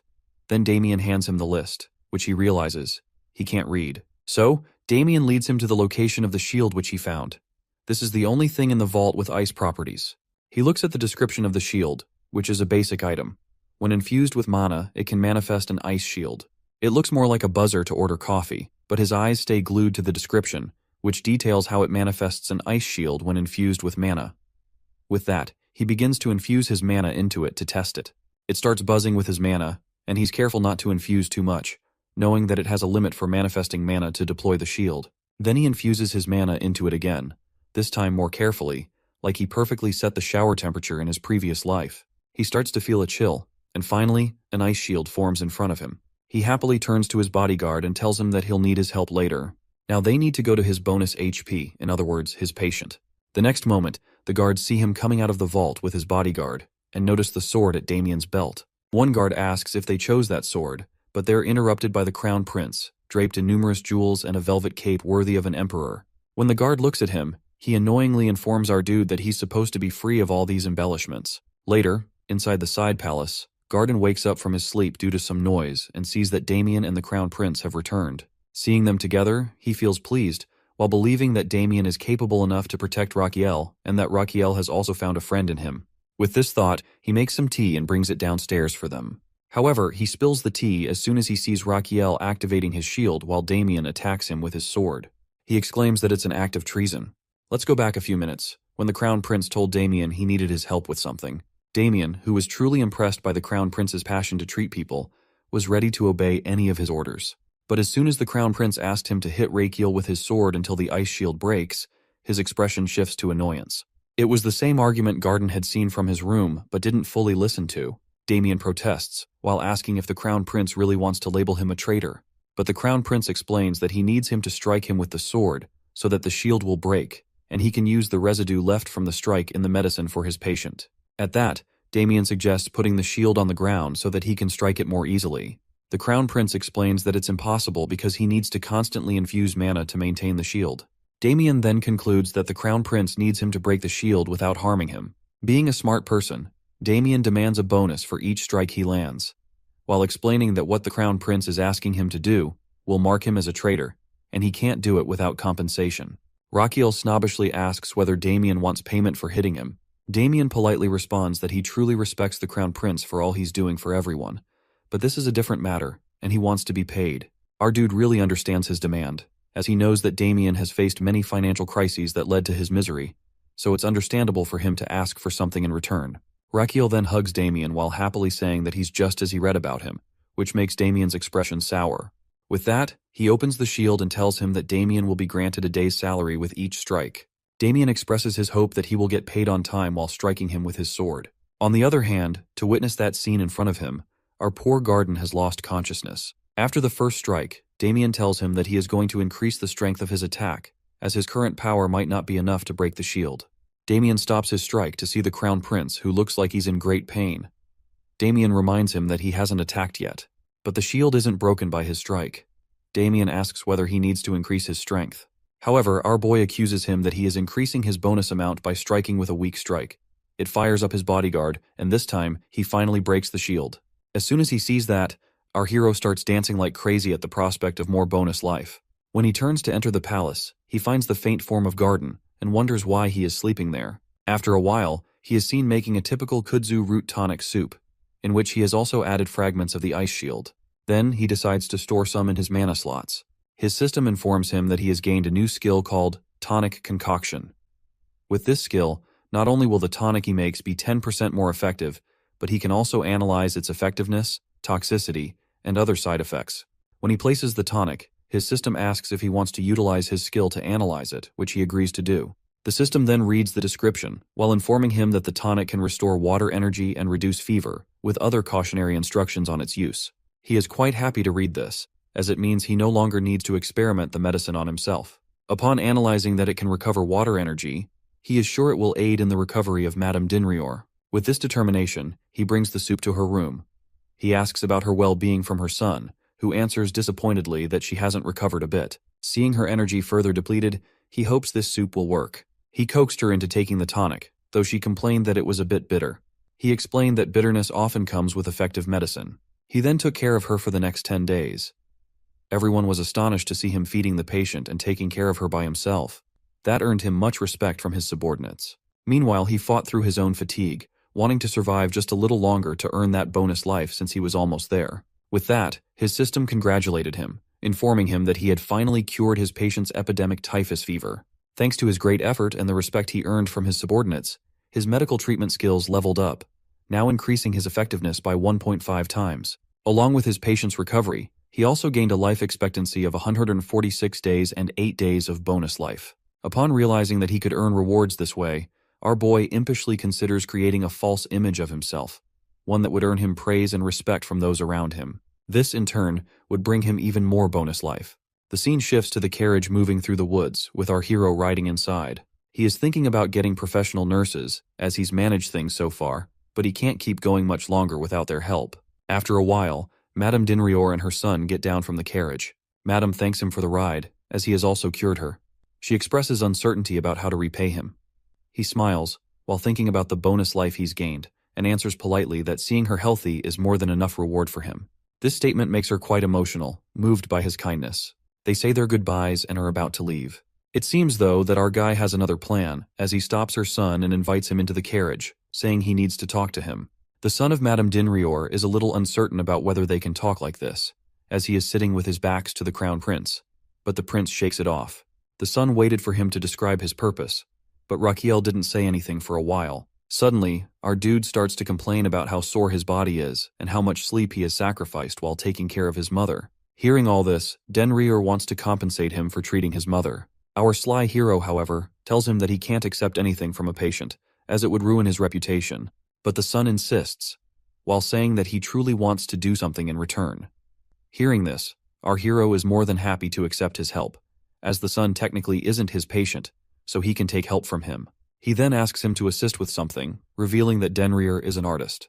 A few days later, in Frontera Plaza, a landlord tells a boy that he should get employed by the crown prince, who is looking for staff. However, the boy isn't convinced at all and taunts the landlord, while pointing out that he's not late on rent despite his jobless status. The landlord quickly counters, by saying that he's actually 2 months late for the rent. The boy rushes off to get money for the landlord upon hearing that. Meanwhile, a mysterious girl in a hood listens to the exchange, contemplating something. The scene shifts to the inside of an art gallery, where many people have gathered around one particular painting. Our boy, along with Dinrior, is also there. Raquel congratulates him on becoming a professional artist. However, Dinrior doesn't seem happy. When you see the paintings he has created, it's clear why this poor artist isn't thrilled to display his art. Several of the pictures depict the crown prince, with the first one of him showing a crazy pose alongside a captain, with the words, "I want you." Other paintings show some cool poses, including one of him with his companions. One of his very detailed paintings depicts him like a crying girl, which Damien wants to cut off. Dinrior is a little uncertain about whether his paintings will help him in his search for a nurse. The crown prince, however, reassures him, saying that his work will definitely make an impact.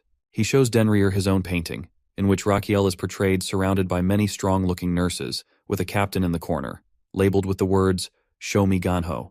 The painting also includes a description encouraging people to become nurses, with the promise of a generous salary offered by the crown prince. Seeing this, many people agree to sign up and want to become nurses. The scene shifts to a stall where Garden is registering people for the nurse selection test. People are eager to apply, having heard that the salary is so good they could pay 2 years' rent with just 1 month's salary. Meanwhile, the same mysterious girl is lining up in front of the stall, eyeing the requirements for applying. But when she reads that applicants must be residents of the Empire, her posture shows her determination. Meanwhile, our boy is thrilled to see so many people applying for the nursing position. When Damien asks him why he's so happy, he answers that he's excited because the more nurses he gets, the more patients he'll have to cure, which will, in turn, increase his life expectancy. On the other hand, Damien is purely impressed by our boy's kindness, especially considering he offers such a good salary as well. After 6 days, an event called Show Me Genho is held, where the crown prince will test the people to see if they are fit to become nurses. The mysterious girl also makes her appearance, who is quite happy to have arrived on time. The host announces that they have gathered everyone to reveal the first task for the nurse selection test. However, he then reveals that this task will actually be announced next week. After a week, the host announces the first task for the nurse selection test, and urges them to rush forward to the interview area. For this purpose, they get divided into 5 groups out of the 50 people, who will race toward the main building of the side palace. But the twist is that only 10 candidates from each group who reach the side palace first will get selected for the next task. The remaining will be disqualified, which shocks everyone, and they rush toward their destination in order to reach earlier. As soon as 10 candidates enter the destined area, The guard disqualifies the remaining ones. Then, they immediately start the next task, which tests their ability to find an ingredient that is stored improperly among numbers of ingredients presented to them. While doing this, one of the candidates falls down. Everyone looks at them and ponders for a while whether they should help him or not, but none of them move from their table to assist the candidate. Our boy watches everything with a serious expression. Garden then announces the end of the test and informs everyone that they will be notified about the result after some days. They all are left, while worrying about their test results, but no one came back to help the ill candidate. It seems like this is a stage set by our hero, who wants to test the candidate's spirit of helping others. As soon as the candidates leave, he hurries to the ill person, who is none other than Damien, who is concerned about whether he has acted well or not. Our boy informs him that he has overdone it and needs to perform more naturally. He says this while putting on a dramatic scene of falling ill in front of Damien. Then he asks about the candidate's progress, to which Damien replies that they have all failed. Our hero adds that character is more important for a nurse than skills, which can be learned later. Next, they move to the next group, who also fails. Not only that, but all of the groups fail, which leaves our boy flabbergasted, seeing that no one cares enough about their fallen candidate. So, he decides to take a walk to clear his head. Meanwhile, he's also thinking that there are no candidates left, and he urgently needs to find a nurse. When he reaches the gate, he finds his guard arguing with a girl, who is saying to the girl that she is not allowed to participate because she isn't human. The girl retorts while emphasizing that she is a human. Witnessing this scene before him frustrates him. Not only do they already lack enough candidates, but now the guard refuses to let her in. At this, Damien deadpans that the girl is a werewolf. He points out that she doesn't have a tail, but Damien responds that she might be hiding it under her loose clothes. Damien suspects Raquel might be uneasy about the idea of a werewolf as a nurse. However, our greedy hero, who is eager to find a nurse, sees a werewolf as the perfect candidate for a nurse due to her abilities. Meanwhile, the girl tries to defend herself as a citizen of the nation, but the guard insists she's just a beast. Their argument is interrupted by the crown prince, who scolds his guards and tells them to stop. The girl, as a citizen of the capital, has every right to apply for the job. He then orders the guard to apologize to her, leaving her completely baffled. He also apologizes to the girl on behalf of his guard, and she introduces herself as Agnes. He tells her that she will be tested now, which startles her. Noticing her baffled expression, he explains that, as a werewolf, she has great stamina, but he wants to see it with his own eyes. Then he places her in a race competition with his guard. For this purpose, they will race to the fountain and come back, with the winner being the one who returns first. Agnes is fired up to hear this. She turns to the guard, ready to face off. Both Agnes and the guard are prepared to beat each other in the race. Both of them rush towards the destination as Agnes takes the lead. Within a few minutes, she touches the pole of the fountain and rushes back. As she gets past the guard, she analyzes his slow speed and concludes that she will be the winner.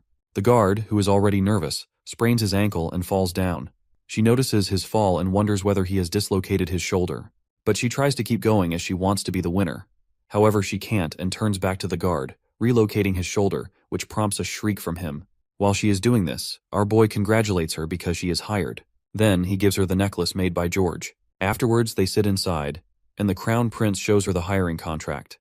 When she remarks that it looks complicated, he tries to coax her into reading it at her own pace. He is very interested in hiring her not only because of her physique but also because of personality, as she is perfect for the job. Besides, he has seen her fixing the guard's shoulder like she wants to make it as painful as possible, which will make the patient unhappy in the future. However, he still wants more people with the same qualities. After reading the contract, she informs him with a serious expression that she wants to add a clause from her side. She begins to say that she is the leader of her tribe, which makes our greedy hero salivate at the prospect of having 50 more people like her at his disposal. When she demands that they take a nursing test as well, he happily agrees. Then she approaches her other problem, one that she and her kind have been facing for years. He asks whether it's an issue of rationing. She answers negatively. She explains that they are having trouble because of their tails, which move on their own. Our dude is curious about whether this is a bad thing. She sadly explains that their tails depict their emotions, which can lead people to understand their feelings and use that to manipulate them. He is convinced that this is the reason she is wearing such baggy clothes. He suggests that she tie her tail to her legs. She responds that it refuses to cooperate in that way, almost as if it has its own mind. She explains that the tail behaves like an organ that follows its own rules. He then asks whether they can't be cut them off. She answers that it would make walking difficult, and, besides, it would regrow within a month.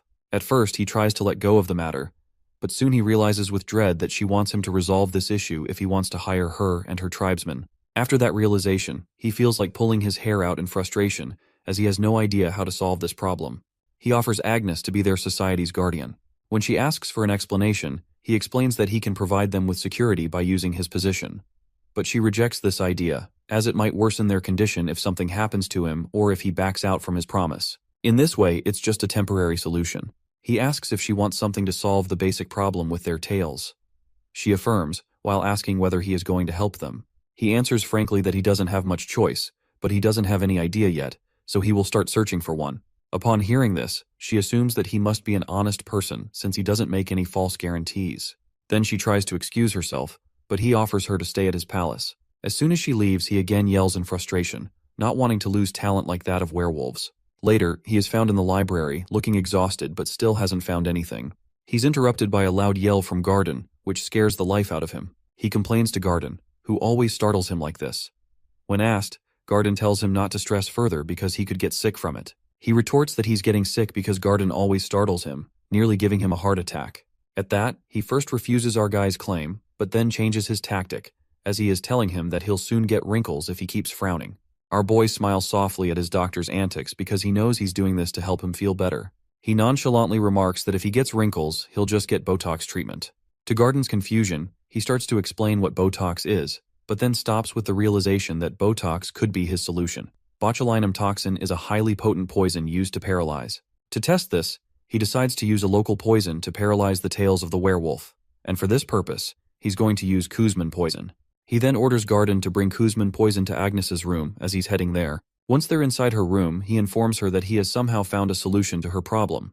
However, before proceeding, he needs to analyze her body in both human and werewolf forms. First, he needs to find the exact spot where he should apply the poison to paralyze the tail. For this purpose, he analyzes Agnes's acupressure points and mana flow, which are slightly different from those of humans. The location of her governor vessels differs, and the acupressure points on her hips are farther apart, which is likely due to her tail. Between both of those acupressure points, he finds a blood vessel that connects to her tail. He then asks her to transform into wolf form because he wants to examine the tail's acupoint in her beast form as well. With that, she transforms into a werewolf. After looking at her, he remarks that she's not as big as his dog, Deng Chil, which irritates her. She doesn't respond, and he realizes it's because her mouth structure changes when she transforms, which makes speech impossible. Then they play a little, after he checks her up. After finishing her checkup, he's found in his study preparing for the second part of the procedure. He needs to know the ingredients in the poison to determine the exact amount he should use on Agni to paralyze her tail. He considers asking Kuzman for the ingredients but rejects the idea, knowing he can't trust him. Instead, he decides to store it in his mana slots. As soon as he opens his mouth to test it, his organs start screaming at him to stop. In their realm, they're worried about Raquiel, which seems intent on testing this poison on himself. His liver in particular is anxious, knowing he's risking his health with this dangerous experiment. His liver adds that he will be the one who has to detoxify the poison Raquiel plans to take. His liver shouts at him to test it on a summoned creature instead. In response, he exclaims that they're cruel to think he would test poison on such a cute little thing. His organs protest again, insisting that he can't use his body as a test subject. Then, his liver informs him that there are some summoned beings specialized in analyzing ingredients, including the poisons. Liver's statement makes him pause and consider the suggestion. The liver adds that he met this particular summoned creature once while waiting in the waiting room. This piques our boy's curiosity, who asks about this waiting room. The liver explains that it's a place where unawakened organs and unsummoned creatures rest in a dormant state. This piques his interest, but both his liver and his system inform him that access to this information is restricted, so he can't explore it further. He then tries to coax the liver into revealing the traits of that summoned creature, as he is hoping to get an advantage when it's time to summon his next creature. The liver nonchalantly refuses, and the other organs begin to laugh at his expense, which irritates him. Subsequently, he decides to show his organs who's boss by holding his breath. As soon as he does so, his lungs and heart start to panic from the lack of oxygen and are on the verge of losing consciousness. Seeing them like this, his liver finally tells him the trait of the summon he wants. After a while, he successfully summons a sunfish named Bobok. He watches Bebobok playing with Gosium, then lures Bebobok to taste the capsule containing the poison by telling him it has a great taste. This earns him the title of Heartless from his organs. He then focuses on his summon, who has eaten the poison. Bebobok has the ability of immortality, so even if it eats poison, it revives and writes down everything in a journal it has eaten. Therefore, Bebobok revives and writes down every trait of the venom on a card with teary eyes. By interpreting the traits and ingredients of the venom, Our dude concludes that this kind of venom has the ability to weaken Botox because of its potential. Now he's ready to accurately prepare the venom which he needs to paralyze Agnes's tail. He calls for Garden, who appears in front of him out of nowhere. Garden is shocked to see another summon besides his master. Our guy makes a terrible lie, while saying the summon came here looking for him because he's quite famous. At that, Garden comments that Raquiel reminds him of a great person named Lloyd Frontera. This man was the builder who transformed this kingdom into an empire. Our guy agrees, as he has read about him that this legendary builder had 5 summoned creatures. Cautiously, our boy asks whether Lloyd was truly a great person. Garden explains that Lloyd laid the foundation of the empire but was known as someone who was popular on Fridays. Our boy doesn't understand the meaning behind Garden's words and orders him to bring Agnes there. While Garden escorts Agnes to the Crown Prince's room, she doubts whether Raquiel has really found a solution to her problem. Seeing Garden, she comments that he looks nervous. He retorts that the same could be said about her. She accuses him, while saying that it's because he saw her tail. Realizing his mistake, he apologizes, which lightens her mood, and they formally introduce themselves to each other. After this, they move forward. When they're near the room, he nervously tells her that she might be shocked after learning about the treatment procedure the Crown Prince has prepared for her. This makes her ponder over the expected treatment she'll receive. She enters and our guy offers her a seat. As she settles herself, she expresses her doubts about whether he could truly find a solution within a day. He answers affirmatively while asking her to trust him. She's still nervous and asks him to explain his method of treatment. He casually tells her that he's going to poke her tail with a needle multiple times, then inject poison into it. Hearing his method, everyone cheers for him. On the other hand, she first looks at Garden, who asks her to trust Raquiel, then looks around at everyone else, who expresses the same trust in him. She shouts in her mind that they're all crazy, including the prince. On the other hand, Agnes doesn't find him trustworthy, but decides to give it a shot for the betterment of her kinsman, who won't have to suffer anymore if the treatment is successful. For this purpose, she decides to take a ride.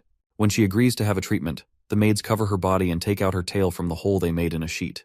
When he goes to check her up, he is once again amazed by the Azrahan core technique, which helps him see acupoints that are not possible to detect with any modern machine.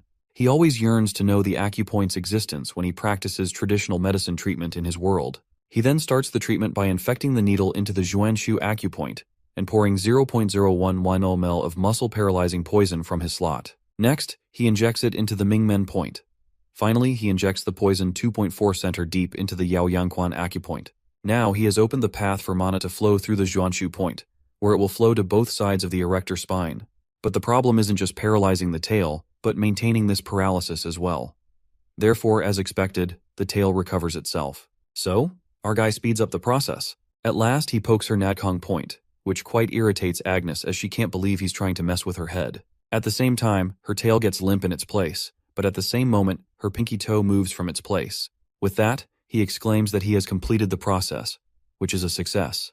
Agnes gets up from her bed, with an uncertain expression on her face regarding the treatment. Our boy asks whether she feels something different with her tail. Her eyes widen as she sees her limp tail, which should be moving to show her unease. Raquiel explains that he has paralyzed the nerve of her tail and directed it to her pinky toe because now it will work as her tail. Then she starts to cry because of all the built-up emotions she and her kind have to carry because of their so-called tails. His eyes soften as he sees that, and he asks her if she's finished thanking him and whether they should sign the hiring contracts. He also adds that she should bring her tribe here as they had already discussed. Then he coaxed her into signing the contract. By looking at his face, she concludes that he is not some ordinary person. After a few days, our hero was laughing like a maniac. Garden commented on his overwhelming happiness. He exclaimed that he had finally gotten 50 werewolf nurses. The said nurses are receiving professional nursing training, where they are taught basic nursing techniques and emergency treatment. They are also taught about herbs and medicine, how to store them, and how to make tonics. In this way, they are trained to be ready to run the hospital. At this moment, one of the nurses had shown him the shift schedule. He have smirked with satisfaction at their progress. Now, finally, his clinic is operating 24 hours. Not only this, but the tribe was used to getting their toes to move, instead of their tails. At that moment, his system congratulates him for the success of the toe operation, but he doesn't get any life bonus as it wasn't a matter of life and death. However, he gets a standing ovation from his organs. Then he is informed that his new organ has just been activated. Therefore, his stomach, in the form of a very chubby baby, has been awakened. As soon as it enters into the organ realm, it demands different junk food from modern world. He first demands variety of junk food, then Japanese ones that only exist in this modern world. Our boy expresses that he also wants to eat these things, but they don't exist in this world. Then he tells his stomach to hold himself. At that point, his stomach compromises on a sweet. He eats the candy while thinking that his stomach has the taste of an elementary schooler. To have this, his stomach gives him 300 HP. Then his other organs, happy to find their youngest member, give him 700 HP, and now he has 1000 HP. He's happy to see his organs ready for the consultation, as now he can deal with the stomach problem as well. His system also informs him that his Azrahan technique has leveled up because of his precise control in treating werewolf tails. With that, his mana increases, and his mana circle expands, which gives him the feeling of a growing water balloon in his chest. Overall, he's content with the high amount of HP he has received today. Meanwhile, he's interrupted by a nurse who informs him about a patient with a fever and a strange smell. He proceeds to check on the patient, while feeling content that he has finally laid a solid foundation for his clinic. The scene shifts to Sir Pavard, who is the chief butler of the side palace. He's working on something when suddenly his expression turns horrified as he checks a record and wonders where he went wrong. He can't believe they've screwed up. After realizing it, he immediately rushes to the Crown Prince's office and shouts at him. Our prince immediately looks for his doctor, who's usually the one to startle him. But this time, it's the butler who apologizes for his rude visit. He whispers that they're out of budget to operate the side palace, which makes the prince scream, asking how that's possible since he is the crown prince. He's quite tense upon hearing this, as he can't operate the traditional clinic that extends his lifespan in this way. He asks about the reasons behind it. The butler informs him that it's because he cut a large chunk of the side palace budget last autumn. Upon hearing this, the prince curses Raquiel. After a while, the butler informs him about the reason behind his budget-cutting decision. The prince first thinks he won't live long. Secondly, he hadn't been using the budget, since he's hardly out of bed. The butler informs him that he should be happy, as his health is much better than last year. He comments dryly that he's not happy at all. He lies down on the floor, while thinking about how broke he is now and how life is all about money. Then, he thinks about Raquiel, who should be blamed for this fiasco. He decides to find a solution to the problem, as he can understand why Raquiel did it. But grumbling about it isn't going to get him anywhere. He then turns to his butler and asks whether they can request more money for operating budget. But the butler replies that it's not possible, which makes his expression grim. At this moment, he confesses that without operating the side palace traditional medicine clinic, he'll be dead. The butler asks how his death is related to the operation of the clinic. Instead of answering, he sighs and asks whether they really can't request more budget. The butler answers that it's against the law, as they can only make a request at the end of the year. However, the only person who's an exception to the law is his father. He enthusiastically decides to ask his father for help. However, he returns empty-handed, as his father isn't interested in helping him. He feels like history is repeating itself when he had to close his clinic because of a lack of money. But this time, he's determined not to be stopped by financial issues. He then asks for the assets of the side palace. The butler asks why he needs them. He exclaims that he's going to sell everything, including paintings, silver, and gold cutlery. The butler is quite sad to see these things, which he's cared for so long about to be sold. He once again asks the crown prince to reconsider his decision. But the ever-cruel prince answers negatively, which prompts a hateful remark from the butler. A few days later, he turns to his trusted men about the issue of a budget. They've sold the luxury items, but it's not a permanent solution to their problem. He adds that they've gained some temporary relief from the funds they got from selling luxury items, but if they don't do anything to extend their funds, they'll eventually be eaten up as well. The butler points out that there's nothing left to sell anymore. He deadpans that they're going to sell medicine from now on, which leaves both of his men speechless. Seeing their expressions, he exclaims that he's going to be a crown prince who sells medicine. Meanwhile, at Frontera Plaza, people are gossiping about the news regarding the side palace. They're all in awe to hear that the crown prince sold all of the luxury items just to keep the medicine clinic running. They're totally impressed by our hero and begin to worship him, as they've never seen anyone in history do such a thing for the sake of treating people. They start singing songs in his greatness. Meanwhile, at the side clinic, they're discussing the matter of earning money through selling medicine. Raquiel thinks that it's a necessary measure for keep him alive. The butler points out that if the budget is the problem, then they should charge a small fee from the patients. But he rejects this thought, as not many people will come for treatment if that's the case. He needs as much life bonus as he can get. He then expresses that he's going to sell very expensive and effective medicine that people might buy just for display purposes. In other words, he's going to launch his own medicine brand. Any rich household will be proud to have his branded medicine. He exclaims at the end that he's going to sell super luxury medicine, which becomes the symbol of a person's luxury and high status in society. Listening to him, both of his subordinates are quite blank. The butler asks whether such medicine even exists at all. He explains that this is a medicine called the Golden Minotaur Calming Pill, made from the gallstone of a minotaur. Basically, Koreans are used to using calming pills to calm their nerves, and this pill is also used for curing brain illnesses, heart problems, and high blood pressure. On his way, he explains the details of this medicine to Damien, who has doubts about whether people are really going to purchase it. He replies that they're definitely going to buy it because he's going to present it as something rare. Like a limited edition, they'll buy it at all costs, as it's the psychology of people. He adds that he's not going to use bull, but the gallstone of the Minotaur, which will urge them to buy it. However, his confidence is shattered by Damien's words of disbelief, who doesn't think anyone will buy it. Damien again points out that if this medicine is so effective, why hasn't he heard of it? Rakiel answers that it's because it comes from the fallen kingdom called Jasion. Damien dryly remarks that he hasn't heard of this kingdom either. Our prince chimes in that he heard about it in his dream, and all the medicine he's learning is from his dream. While looking at his back, Damien thinks that Garden is a naive person who's going to believe every bit of nonsense their crown prince throws at him. But in his case, he only cares about getting his salary on time. He then runs after him and asks whether he's going to treat people without a license, which makes the prince halt in his steps. Damien stresses that he needs to pass the doctor exam to get the license like Garden did. The prince turns to Damien and nervously chuckles, while admitting that he didn't know about it. Damien replies that they need to solve the funding problem first. For this purpose, they need a gallstone of a Minotaur, but the prince interjects that they don't have any at the herbal store. It seems like people there aren't using the bull for making medicine. Damien asks about his solution to this problem. The prince exclaims that he's going to buy a live Minotaur for this purpose. So he's going to Cremo to attend the monster auction at the auction house to get this Minotaur. Damien can't believe he's planning to go there himself. The prince answers calmly that he has to, because he needs to check the quality of the Minotaur as well as its gallstone by himself. Damien thinks, smiling to himself, that this man is crazy. At that moment, Agnes arrives with a carriage and gestures them to get in. Damien asks in disbelief if they're really going to depart now.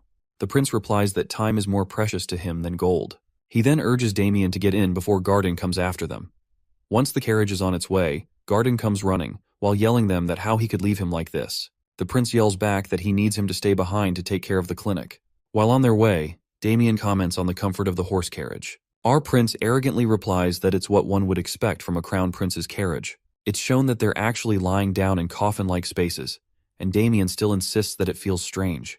Their journey carries on for 8 days, and one evening, Agnes gets up from her spot on top of the carriage, her senses heightened.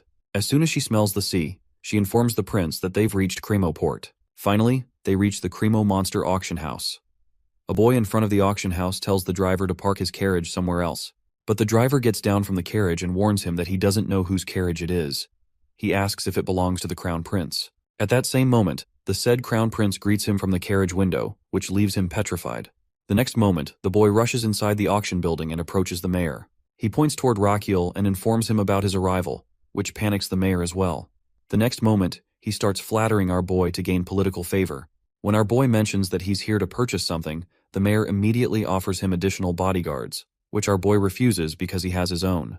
He tries to excuse himself, but the mayor keeps trying to prolong their conversation. He goes ahead, after giving the mayor a false promise that he'll visit his home afterward. The mayor instructs others to clean everything, while our guy thinks it feels like a military commander is going to visit there. During the auction, Rakiel and Damien settle themselves while noticing the quiet atmosphere. Damien explains that it's likely because monsters can wake up if the auction gets too noisy. As people make bids, he waits for the Minotaur to appear. When it seems like the auction might be ending, he wonders if he might not find a Minotaur there after all. At that moment, a carriage rolls in, carrying a caged, hefty Minotaur. Our dude is awestruck by the Minotaur's weight and strength. The host announces that it's the main item of the auction, which is captured by the 7 best hunting teams. On the other hand, our guy's excitement at the prospect of getting his hands on this beast deflates when the host announces the starting bid at 50,000 Magan. He asks his aide if he heard correctly, since other monsters sold for 50,000 Magan, yet this one starts at 50,000 Magan. When Damien asks if he has enough money, he considers that he brought 100,000 Magan. But seeing the crowd's eagerness to buy the Minotaur, he doubts he'll be able to win it. Besides, he thinks that it's way too expensive to buy a Minotaur at that price. After a moment's thought, he turns to Damien and whispers his plan in his ear. It's clear that Damien doesn't like the idea and double-checks if he really wants to go through with it. After a confirmation from him, Damien comments that the idea sounds like something a thug would suggest, but he just chuckles, while saying that it doesn't matter if he's compared to a thug as long as it will work. Then Damien leaves, and our guy watches the auction with anticipation as the bidding price climbs. He hopes Damien returns before the price gets too high. After a while, the mayor arrives and greets him, and our prince pretends to be surprised to see him. Seeing the prince's expression, the mayor catches on as he understands that the prince wants everyone's attention right now. Eager to gain the prince's favor, the mayor is more than willing to play along. The mayor then loudly addresses the crown prince, while offering him 100 bodyguards. As soon as he says this, everyone turns to see if it's really the crown prince. Our guy formally accepts the favor, while Damien stands there with a very annoyed expression, watching the drama unfold in front of him. Then, our guy dramatically remembers that he has to participate in the auction and places a bid of 60,000. Our prince's expression loudly declares that he's the crown prince, and no one is going to raise the price against him. Seeing this, the audience realizes that they have to give up on getting the Minotaur. Meanwhile, the host is also quite nervous, seeing that they may have to sell their best item for only 60,000 magan. Then there's a twist as one noble dares to raise the bid to 70,000 magan, which shocks everyone, including our dear crown prince. Someone then notices that this person is none other than Guinness, a favorite of the king of the southern country, Amboise. Meanwhile, Guinness thinks that since he's not even a citizen of this country, the prince can't do much to him. Everyone wants to cheer for him as their savior, while some whisper that they've heard the crown prince is famous for holding grudges for a very long time. On the other side, our guy is fuming with anger, now determined to have a proper clash with this person. Burning with desire to get his hands on the Minotaur, he raises his bid to 71,000. Guinness raises it by another 1,000, bringing the bid up to 80,000. The bidding continues like this. Finally, the host announces that their main item has been sold for 250,000 magan, and the winner is Guinness, who is quite obnoxious about having the upper hand over the crown prince. Meanwhile, our hero looks like someone just drained all color from his face. At this moment, Damien tries to console him, while saying that he's glad Raquiel didn't spend all his money on a single Minotaur. Hearing this, our guy's expression shifts to confidence about his finances, but in reality, Damien is secretly worried about getting his salary on time. He's completely flabbergasted when Damien remarks that he's only sticking around as long as he can count on a stable paycheck. He reminds Damien that he was the one who rescued him from the underground life. Damien replies that he's grateful for that, but having a stable salary is a completely different matter. Our guy then looks at his bodyguard thoughtfully, recalling the last chapter he read in Demon Sword. After reading it, he concluded that Damien is the strongest person in this world, and it's reassuring to have him by his side. But there seems to be another reason related to victory in the final battle, which somehow connects to Damien, because our boy believes that giving him a stable life leads to the stability and safety of the world. He then tells his bodyguard earnestly that he'll make sure Damien gets his salary on time. Next, he turns to the mayor as they head to his home, but the mayor protests while asking his reason to be in such a rush. He replies that it's out of embarrassment for losing even after using cheap tricks.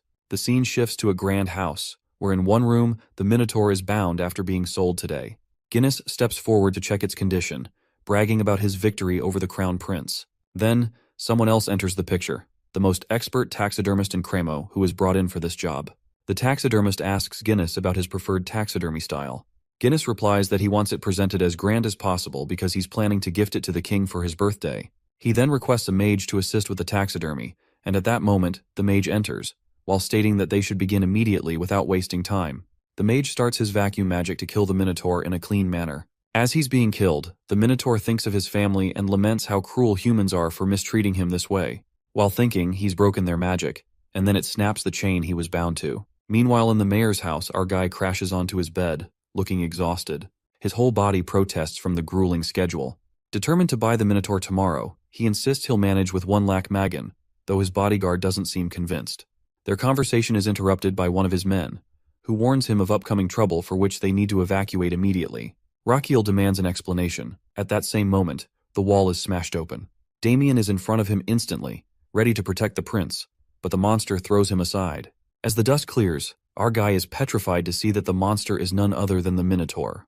A few moments ago, with the force of the Minotaur's break from Mage's magic, everyone is knocked down around it except for the evil Guinness. He shouts at the Minotaur while claiming that it can't harm him because he's its master, but the monster doesn't understand the meaning of master and starts to chase him instead. While looking for an escape route, Guinness spots the mayor's house and decides to take refuge inside. He hides behind a wall and shouts in an attempt to distract the Minotaur. In a way, he's somewhat successful at it. Now the Minotaur is right in front of the guy, ready to smash him. Our dude is ready to escape. But suddenly he notices its eyes and stops for a moment. They seem like the eyes of a creature in pain, suffering greatly, much like one of his patient. The Minotaur then remembers that our boy is the same guy who bid on it, and in a fit of rage, it attacks him. However, its strike is intercepted by Damien's sword, who urges the prince to escape. Our boy exclaims that he's not going to die after having it so difficult to survive this long, Damien tries to deal with the Minotaur, but he's not successful in stopping or defeating it. During the battle, he pushes Rakiel back, who slams into a wall. At the same time, Damien meets up with him, and he states that they're trapped here, prompting a sarcastic remark from our boy, who dryly comments that he can see that as well. Next moment, Damien stands with a serious expression and asks for an extra bonus if they manage to get out of there alive. Our boy shouts at him, asking why he's asking for this now, and what if he doesn't provide it. Damien responds that he'll escape alone if necessary. He then tells the prince that he's going to fight the Minotaur, which will give him an opening to escape. Rakiel hesitates, as the path to escape is blocked. Damien nonchalantly suggests that he should just jump from there, but that's not an option for our boy. Damien adds that it's better to jump from there than to be crushed alive. He then explains that if he's injured, the guards will rescue him and take him to safety. With that, Damien attacks the Minotaur, and they engage in battle. The prince tries to escape through the opening Damien created, his face twisted with anxiety. But in his misery, he doesn't notice that, instead of climbing a wall, he's scaling the Minotaur itself. He stops when he receives a warning from his system. His system gives him a full scan of the monster. His system and heart both inform him that the results show the monster's heart is in very bad condition. It has stable angina pectoris, which means the monster is suffering from chest pain and its heart is about to clog up.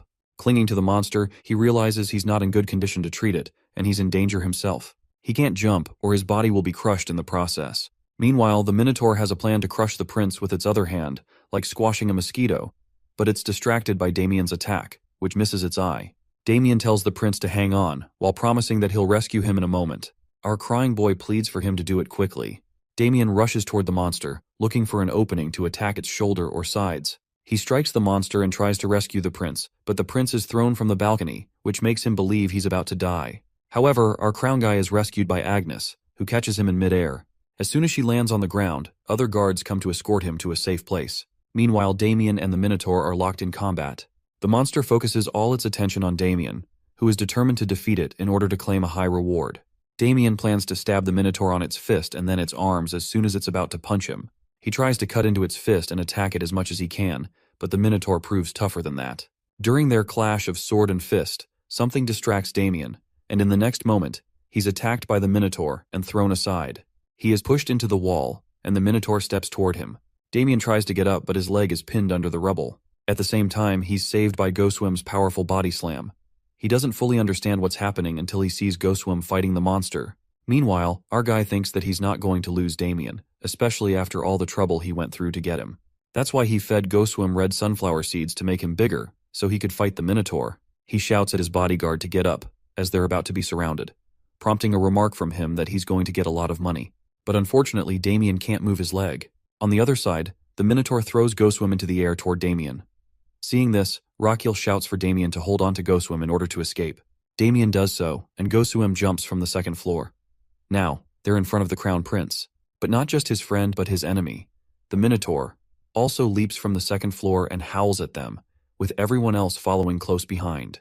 Rakiel asks about the well-being of Damien and Goswim. Damien answers that he's all right. He thinks about the Minotaur and wants the medicine from it, but he rejects the thought, as it could cost him his life. He then suggests to his companions that they head to a safer place. At this moment, the mayor interjects, stating that he's going to bring him and his companions to the safest place in the city. After a while, they arrive at the port. The mayor informs him that if they ride the ship, the Minotaur won't be able to chase them on the sea, and they can easily escape this way. Rakiel likes the idea and decides to escape this way. When they board the ship and offer the mayor to join them, our dude is shocked to hear that the mayor refuses to escape. With a serious expression, the mayor states that he won't run away because this city and the safety of its people are his responsibility. So, he will stay and guide the guards to counter their current problem. Hearing his words, Rakiel changes his opinion about the mayor, as he is no longer seeing him as a shallow man who just wanted to go on with his life. He now seems serious, and this makes Rakiel contemplate whether it's right for him to run away as well. Seeing his expression, Damien understands his inner turmoil and stresses that they need to depart. He reminds Rakiel that everyone has their own role to play, so he doesn't need to feel guilty. At that moment, Rakiel realizes that his bodyguard is right. The mayor's role is to protect the city, while his own role is to protect the imperial family. For this purpose, he has to survive. So, he orders the anchor to be raised. However, just as their luck runs out, the Minotaur arrives, chasing after them. It leaps onto the ship, while howling with anger. It tears apart the ship and swings the wood over their heads. Rakiel orders everyone to get down to avoid being hit by it. Meanwhile, Rakiel is also thinking about his next course of action, as they have no way out of this situation now. On the other hand, his organs are shivering as they sense the danger around them. He tries to think of a plan to escape, but is on the verge of tears when he realizes he hasn't awakened his brain. Damien jumps beside him and tells him to get to the deck and stay hidden there. Rakiel asks what Damien will do in the meantime. While unsheathing his sword and turning toward the Minotaur, Damien claims he's about to make a lot of money from this fight, so the Minotaur better get to work to earn it. Damien rushes toward the monster and calls for Agnes's help. But their combined efforts, along with some guards, go in vain as they are all thrown aside by the Minotaur, which remains standing tall. Seeing everything unfold, Rakiel panics for a moment. But then he pulls himself together and looks closely at the Minotaur, while analyzing its health condition to figure out how to defeat it. At this moment, his system informs him that he has strengthened his Azrahan core to its limit due to being in an unprecedented and extremely dangerous situation. As a result, he has acquired a skill called Acupoint Scan, where his Azrahan core technique is combined with his pulse reading skill. This allows him to see the acupoints of every living thing in order to predict their movements. Now he applies this skill to the Minotaur standing in front of him, which makes him realize that he can clearly dodge its every move. However, the problem is his stamina, as he can't keep up with this for long. With a tense expression, Rakiel ponders a way out for himself and everyone else. Meanwhile, he notices Gosuem and gets an idea, though he's a little uncertain about whether it will work. But he decides to go for it anyway, because he believes it's his role to protect everyone as the Crown Prince. So, when the Minotaur is about to attack a sailor, Rakiel rushes in from the front to block its strike. His system warns him that he has eaten the red sunflower seeds meant for his summoning. Our boy really becomes a giant with the red flower seed, and now has a one-on-one with this monster. However, his system informs him that he is not a summon, so he must have side effects from eating the red flower seed. He needs to consult the doctor immediately. He dryly reminds his system that he is a traditional medicine doctor. His system then informs him that his giant form will last only 3 minutes, and he will fall into a coma once it ends as a side effect. Now he understands the severity of the situation as he has to end this fight within 2.5 minutes, which he is sure he can't do, and he might meet his end. As expected, the Minotaur gives him a hard punch in his face. He complains about how much it hurts, but normally he would be killed by this attack, so there is still hope. In order to test his hope, he hits the Minotaur with his head and hurts himself as well. Now it seems impossible to end this fight in the limited time. He needs to think quickly. He looks at his summon, who is exhausted because of the fight. He wonders if his guards can handle it, but what if he faints? He has to do something quickly. He asks Gusium to provide some thorns. After getting them, he grabs the Minotaur's neck in his arm as he is going to use acupoints on him. He pierces the first needle into the Tianyu point near its neck. This point is used for ascending and descending mana, but unfortunately, our guy can't pierce the thorn deep enough to reach Minotaur's mana flow. He then orders Damien to attack the end of the thorn, and Damien does so immediately. His next target is to calm the monster down mentally. To do this, he reduces the stimulation of the sympathetic nerve and increases the stimulation of the parasympathetic nerves. He then targets another acupoint and asks Damien to dig the needle deeper.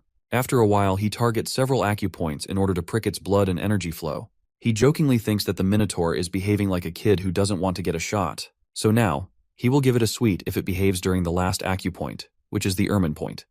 This point is used for ear disorders.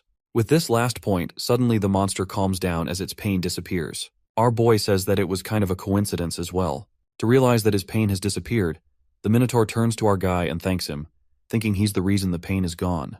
At this moment, our dude falls down, whining that he's incredibly tired. He checks his internal organs, which are also protesting because the sudden size change disrupted their blood and breathing flow. At this moment, his time as a giant ends, and he returns to his normal size. Everyone gathers around him in concern. Before slipping into a coma, he tells them that he will be in a coma for 5 days, and that they don't need to worry about the Minotaur anymore. Then, his coma period begins.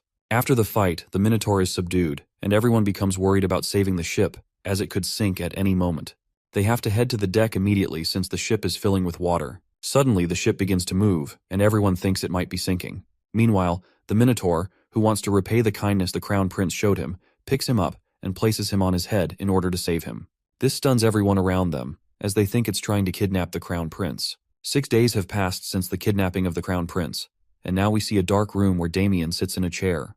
While looking at the rat at his feet, he wonders whether he is dreaming, which is something he hasn't done in a long time. His thought process is interrupted by the inspection squad interrogator.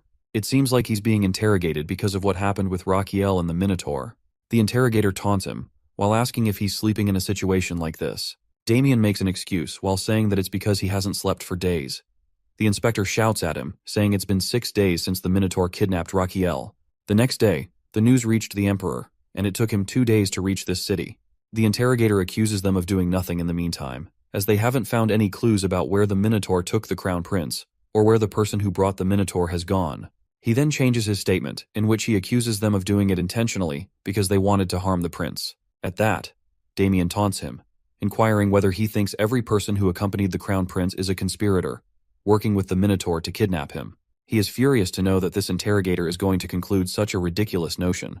However, the interrogator seems more interested in wrapping up the case neatly and tells Damien that this ridiculous conclusion could be the answer to the question of who is responsible for the kidnapping of the Crown Prince. So, he plans to blame everyone, including the mayor and the people who accompanied the prince, as being responsible for the kidnapping, which would conveniently close the case. Damien grits his teeth, while thinking that this inspector just wants to close the case without any complications, which is why he's accusing them of being involved. The interrogator slyly tries to coax him into confessing, as he offers mercy in the form of a swift death. Damien angrily tells him to go to hell, but the interrogator, with an impish expression, replies that he has other ways to make him confess. Then, he is put into a cage, which is hanging, and he finds Agnes and the mayor in their respective cages as well. He notices that they have ignited a fire below them, and after smelling the oil, now he wonders whether they're going to burn them alive. The interrogator once again tries to coax them into confessing that they're the culprits, but Damien insists that if they want something from him, he can tell them the truth. He angrily tells the interrogator that he is the one obstructing the search for the Crown Prince under the pretense of the investigation. He angrily agrees that he is more than eager to find him. After hearing this, the inspector orders his subordinate to light the fire.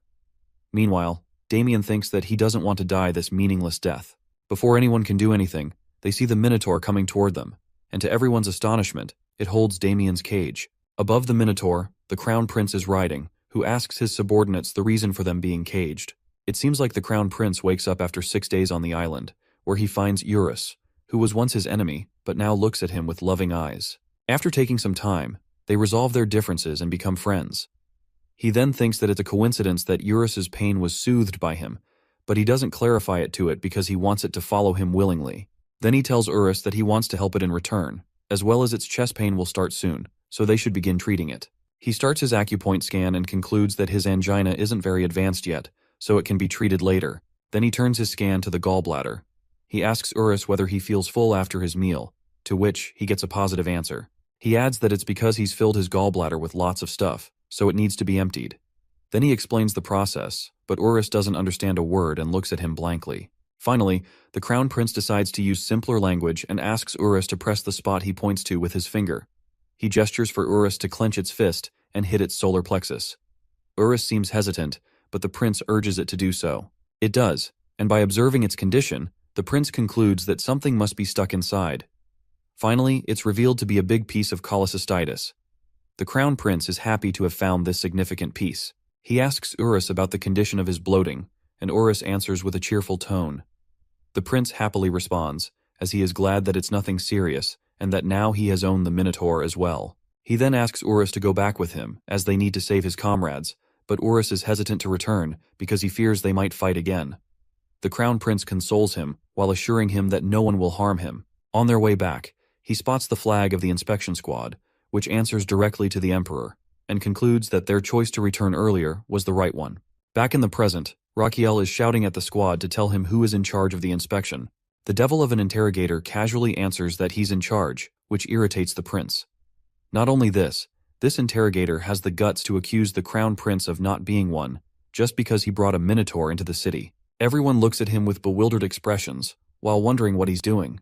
Raquiel retorts that this implies he's dealing with a doppelganger who's pretending to be the Crown Prince. The interrogator responds that it might be the case, as there could be forces wanting to harm the imperial family, especially with the Crown Prince missing. Now the real Crown Prince needs to verify his identity. This infuriates Raquiel to his core. He says that if they want to verify his identity, they should also verify the true faces of his people. To demonstrate his point, he starts with Damien, who had thrown himself between the Crown Prince and the Minotaur to buy him time. His fight with the Minotaur showed his loyalty and devotion.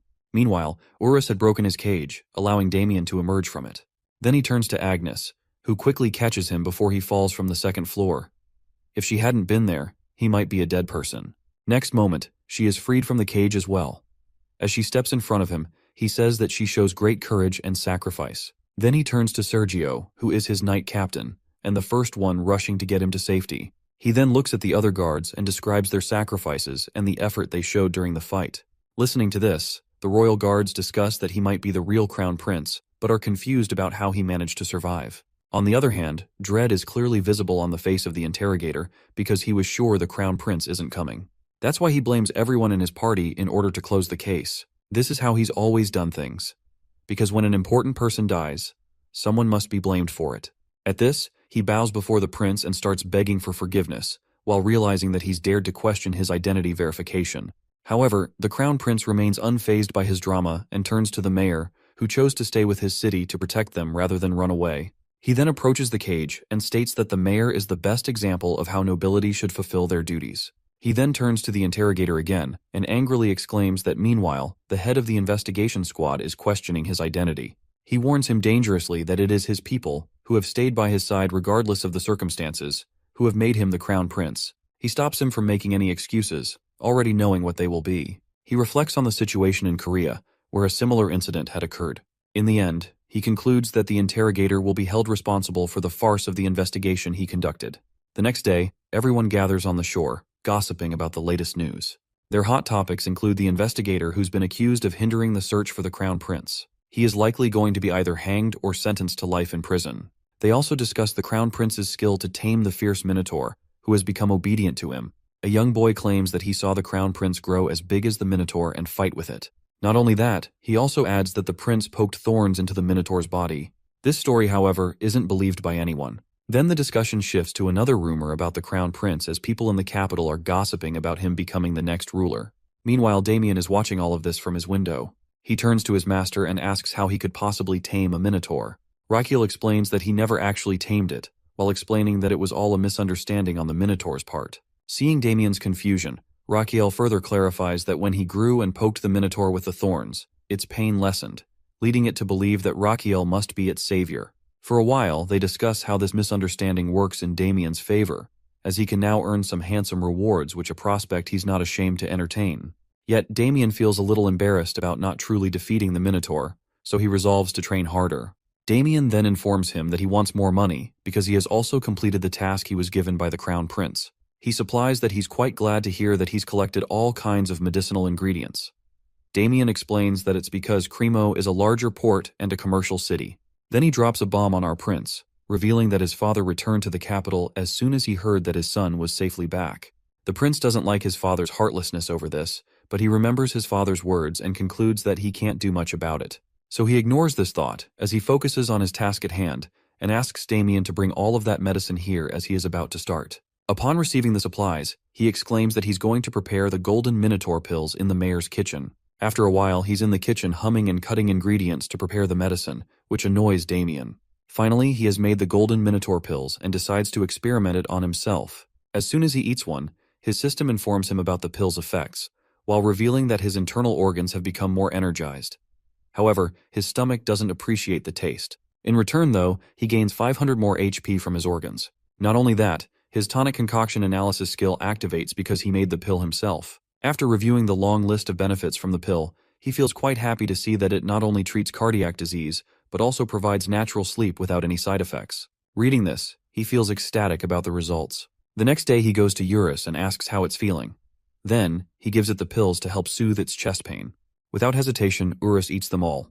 It feels extremely energized from the pills, and their effectiveness increases by 10% after he uses them to heal the Minotaur, who is his patient now. Not only that, he gains a life bonus of 7 days and an additional 600 HP from his organs. Later, he is lying on the Minotaur leisurely, planning to counting on his Minotaur from now on. The next day, a large crowd gathers in Cremo City Plaza for the award distribution ceremony honoring those who helped him that night.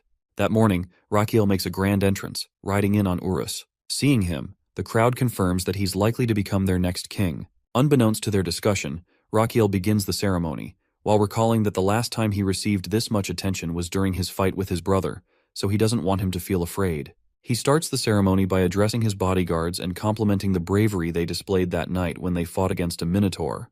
To acknowledge their efforts, he's going to give them his golden medicine. With a smirk, he praises the mayor in his mind, who solved his problem. The scene flashes back to 2 days ago when he's resting with Eurus and the mayor approaches him. Rakiel explains to him that he's going to hold an award ceremony to honor those who worked hard that night, not only to acknowledge their efforts, but also as a way to advertise his medicine. He then shows him the medicine he plans to give to his subordinates. The mayor immediately understands that Rakiel has ulterior motives and realizes what he wants to do. He suggests that if Rakiel gives the medicine as a reward, it will definitely make the nobles curious about it. He even planned to create a special premium edition in Crown Prince's name. He also understands that he needs to make this ceremony as grand as possible to attract future customers and increase the value of the medicine. With that, the mayor rushes off, while asking for 2 days to organize the ceremony to his liking.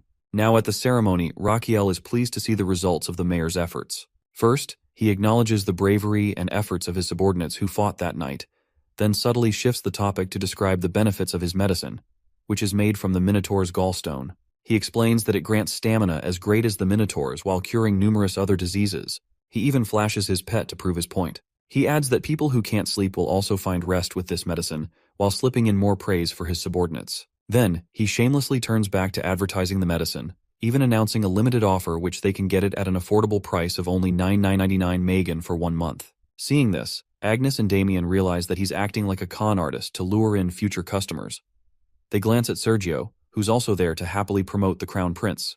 In the end, Rakiel shows the crowd several pamphlets to further advertise his medicine. Even after witnessing the shameless promotion of his medicine, many people still want to buy it. Some even consider borrowing money to purchase it, as it's quite expensive. Seeing the positive response from the crowd, he slyly decides to promote his tradition medicine clinic too. He fake coughs and addresses everyone, while immediately informing them about the existence of the Side Palace Traditional Medicine Clinic, which he runs.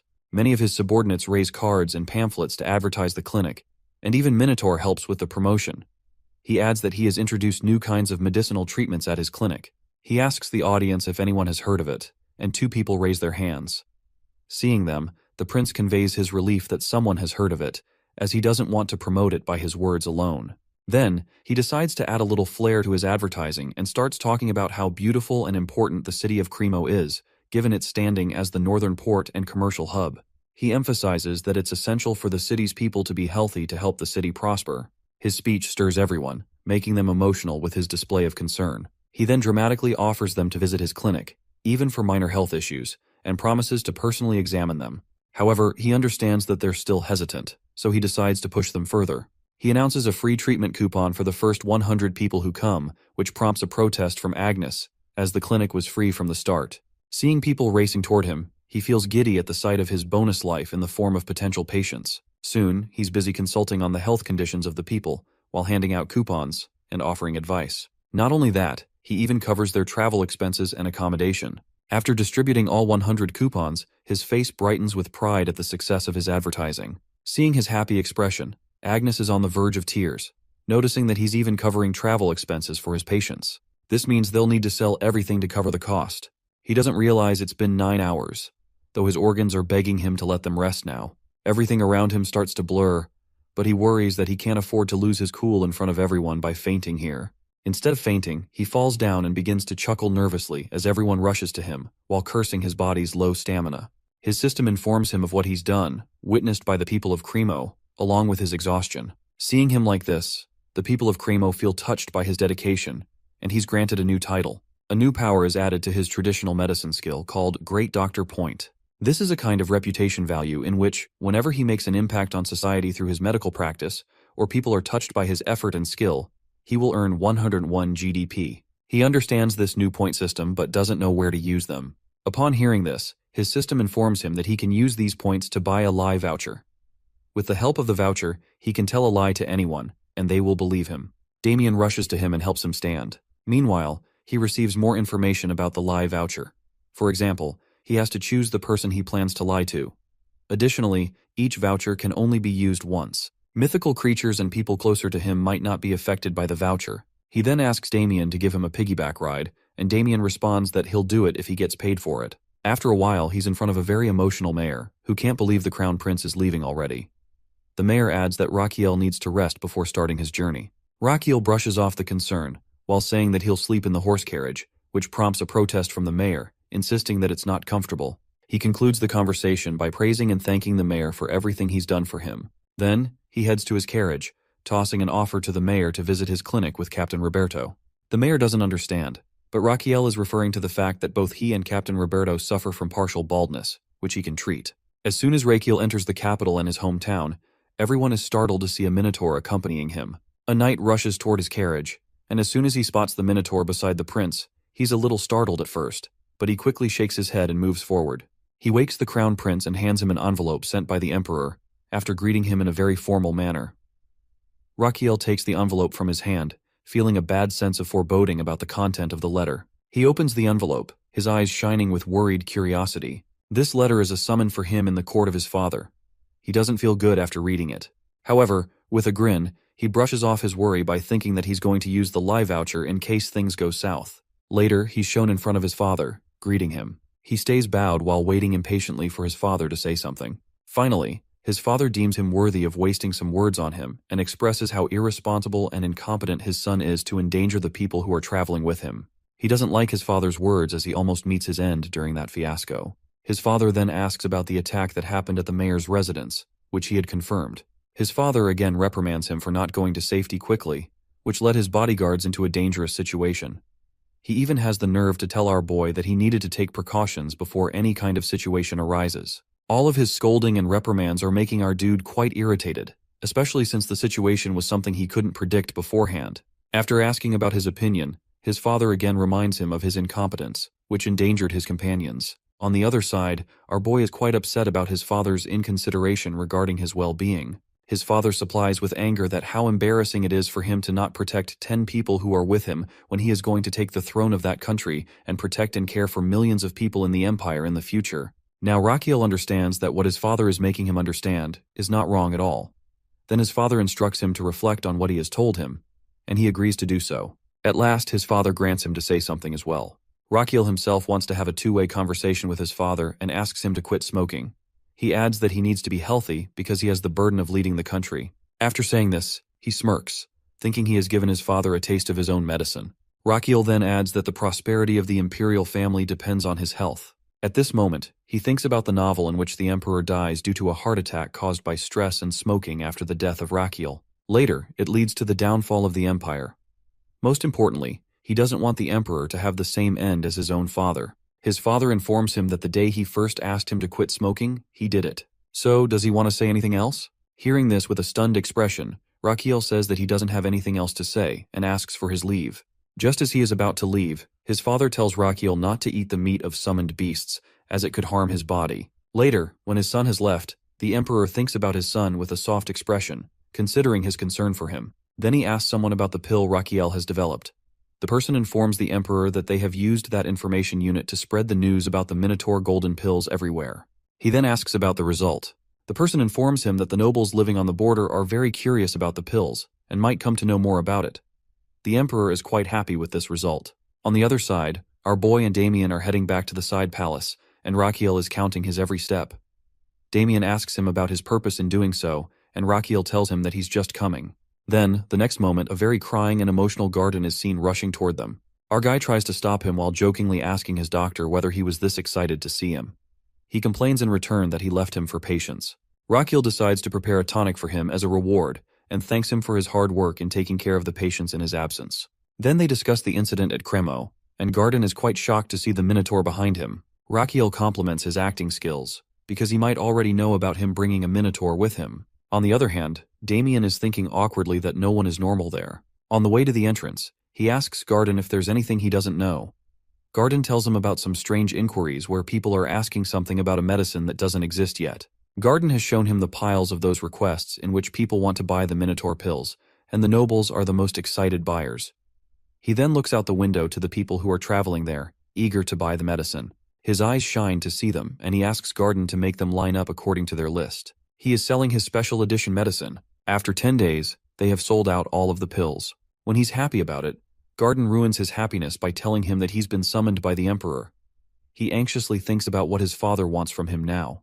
When the guards let him into another room of main palace, he is shocked to see that it's not an audience chamber, but might be the emperor's room. When he enters the room and sees the emperor, something falls in the pit of his stomach as he realizes that the emperor is in the same condition his father was. Raquel's past self is seen in the internet cafe, where he is found playing a game which he is losing constantly. This is making him quite irritated. His friend tells him that his phone is ringing constantly, but he says that he doesn't care about it. When the game is over, he finally decides to pick up the call. As soon as he does so, his expression changes to dread. He rushes, his tone frantic, and can't hold himself together when he sees his father on his deathbed. In the present time, he tries to move past his trauma and see his father in this state.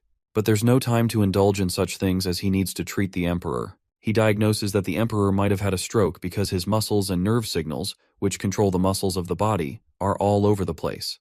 Then he turns to the Emperor's doctor about his father's health condition. To his shock, the doctor informs him that the Emperor has been fainting since the previous night. He asks about the cause of the problem. The doctor informs him that it was because the Emperor was drunk the previous night after having dinner, so he suggested he take a rest. When he checked on him the next morning, the Emperor was already in this state. This information makes Rakiel angry because the doctor lost the golden hour for treatment, during which he could have controlled the Emperor's condition, which seems like the symptoms of a stroke. One thing he doesn't understand is why it happened in the first place, because the Emperor claimed to him that he had quit smoking and was taking care of his health. He then thinks about the story development after the Emperor's death, in which the second prince becomes the king. But now, it will be him who will become the Emperor, who only has 200 days left to live. However, as Emperor, he would have plenty of work to do, which doesn't allow him to treat patients, leading to his early death. He immediately tries to search for the cause of the stroke while hoping that it won't be because of cerebral hemorrhage. Basically, there are two types of strokes. One is caused by cerebral hemorrhage, which happens when a vein in the brain bursts. The other cause can be thrombosis and atherosclerosis, in which the aforementioned vein is blocked, which stops the oxygen from going to the brain. Cerebral hemorrhage has a higher chance of death. While diagnosing, he tensely hopes that it will not be a hemorrhage. Finally, a while ago, he confirms that it is ischemic, which is the lesser evil of the two. This condition paralyzes his father or makes him immobile, so now he needs to check which vein has been blocked. While checking his veins, he is petrified to see that one of the blood clots doesn't seem natural because he can't see the lines of Zahn. It increases his tension, as it's not natural to find such a clot there.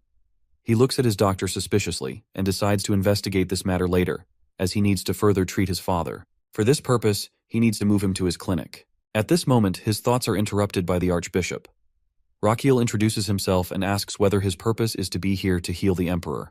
The Archbishop confirms it by adding that he is here to pray for him, but the Emperor's condition is quite critical for him to pray much needed. He then starts his divine power as the prince had allowed him. To see the effectivity of the divine power, he uses the acupoint scan skill and is shocked to see that the Emperor's cells are regenerating during this divine healing. He is glad to see that the cells are regenerating, as it is generally impossible to do so due to the damage of the brain cells. After finding the hope that he might save him, he starts to pray alongside the Archbishop. A while later, the Archbishop claims that he is done. He then checks his condition and states that even though the blood cells have regenerated, they will die down eventually because the blood clot has not been removed. Now his top priority is to remove that clot. He contemplates which treatment he should adopt to do so. The most dangerous would be reperfusion injury, which is a condition in which blood flow is resumed in a part of the body that previously had ischemia. In this condition, the part that has ischemia takes the most damage because it worsens cell recovery. After concluding something, he orders Roberto to bring the palace mage. He then asks whether the prince has lightning magic in his mind, which he declines. Before the captain even takes a sigh of relief, the prince exclaims that he is going to freeze the Emperor. After a while, the palace mage stands in front of the tense prince and Emperor's doctor. Upon knowing what their crazy prince wants him to do, he is quite shocked. The mage is hesitant and tense, knowing this could endanger him. But Rakiel seriously tells him that it's the same as what happened with George, so he needs to do it in order to save the Emperor. Otherwise, his condition will worsen. To listen to him, he considers doing this but starts to suspect Rakiel, thinking he might be doing this in order to become Emperor. But he brushes off this negative thought, as Rakiel doesn't seem like someone who would be after power. All he has been doing all this time is treating patients instead of indulging himself in politics. Upon contemplating the matter, he decides to trust him and follow his instructions. When he supplies this to Rakiel, he thanks him while summoning goosebumps. After getting some thorns from him and a Minotaur golden pill in his other hand, all he needs is Sacred Blessings magic. For this purpose, he turns to the Archbishop and asks him to use Sacred Blessings magic again for the next 4 hours. But the Archbishop apologizes, while saying he can't do it because this kind of magic is only used once a month. Our boy regrets now, as he could have stopped the Archbishop from using it if he had known beforehand. So he asks him to teach him this magic. He is excited at the prospect of having this magic alongside his traditional medicine skills at his disposal, which will consequently help him gain more life bonus. On the other side, the Archbishop is quite excited to know that Raquiel wants to be a believer. He further explains that Raquiel needs to have faith and a sincere heart in order to acquire Sacred Blessings magic. After babbling about what Raquiel has to do, the Archbishop concludes that he needs to have faith for 30 years in order to learn the Sacred Blessings magic. Upon hearing this, Raquiel gives up the idea of learning this magic. Then he turns to his father in order to start the treatment. He makes his father sit down and starts his treatment because he needs to prevent the damage from reperfusion injury. So, he will start to decrease his metabolic rate as much as he can. That will help reduce the amount of sudden changes in the cells and minimize the structural cell damage caused by the injury. Therefore, they need to lower the Emperor's body temperature for this purpose. This is called hypothermia therapy, in which he will freeze his father's body in a way that will drop his body temperature, resulting in a decrease in the metabolic rate in his body. After checking that his heart rate and breathing have slowed down as well, he orders the mage to maintain the current temperature. He then turns to the medicine, which is a liquid form of golden minotaur pills and the thorns left by Goseum. Now he will start removing the blood clot, but there is no room for making mistakes. He starts the treatment and checks that the clot is dissolving, but he needs to move to the next acupoint as soon as possible before the other side takes damage. Then he aims for the Chengoi point, which is an acupoint at the start of the pulse. It changes the energy and blood flow from the Chengoi point and spreads throughout the stomach meridian. Everyone is stupefied to see how he is treating his dad. Unfazed by everyone's tension, he concentrates on the treatment. Now, he checks patiently with his acupoint scan until his father's pulse is ready. He can see mana spreading throughout his father's body, but he needs the blood flow directed toward the anterior-inferior cerebellar artery. If too much blood flows at once on top of the reperfusion injury, the damaged walls of the brain cells will definitely burst. To avoid such damage, he needs to proceed with extra caution. He does it one more time and detects small ripples of mana reaction. With that, he senses the blood flow slowing down to only 20%, which arouses hope in him. He has done his best, but now everything depends on the life force and fate of the Emperor. He just hopes it won't end like it did in his past life, when he lost his father. He yearns to hold his father's warm hand one last time after his death. He doesn't want such regret once again.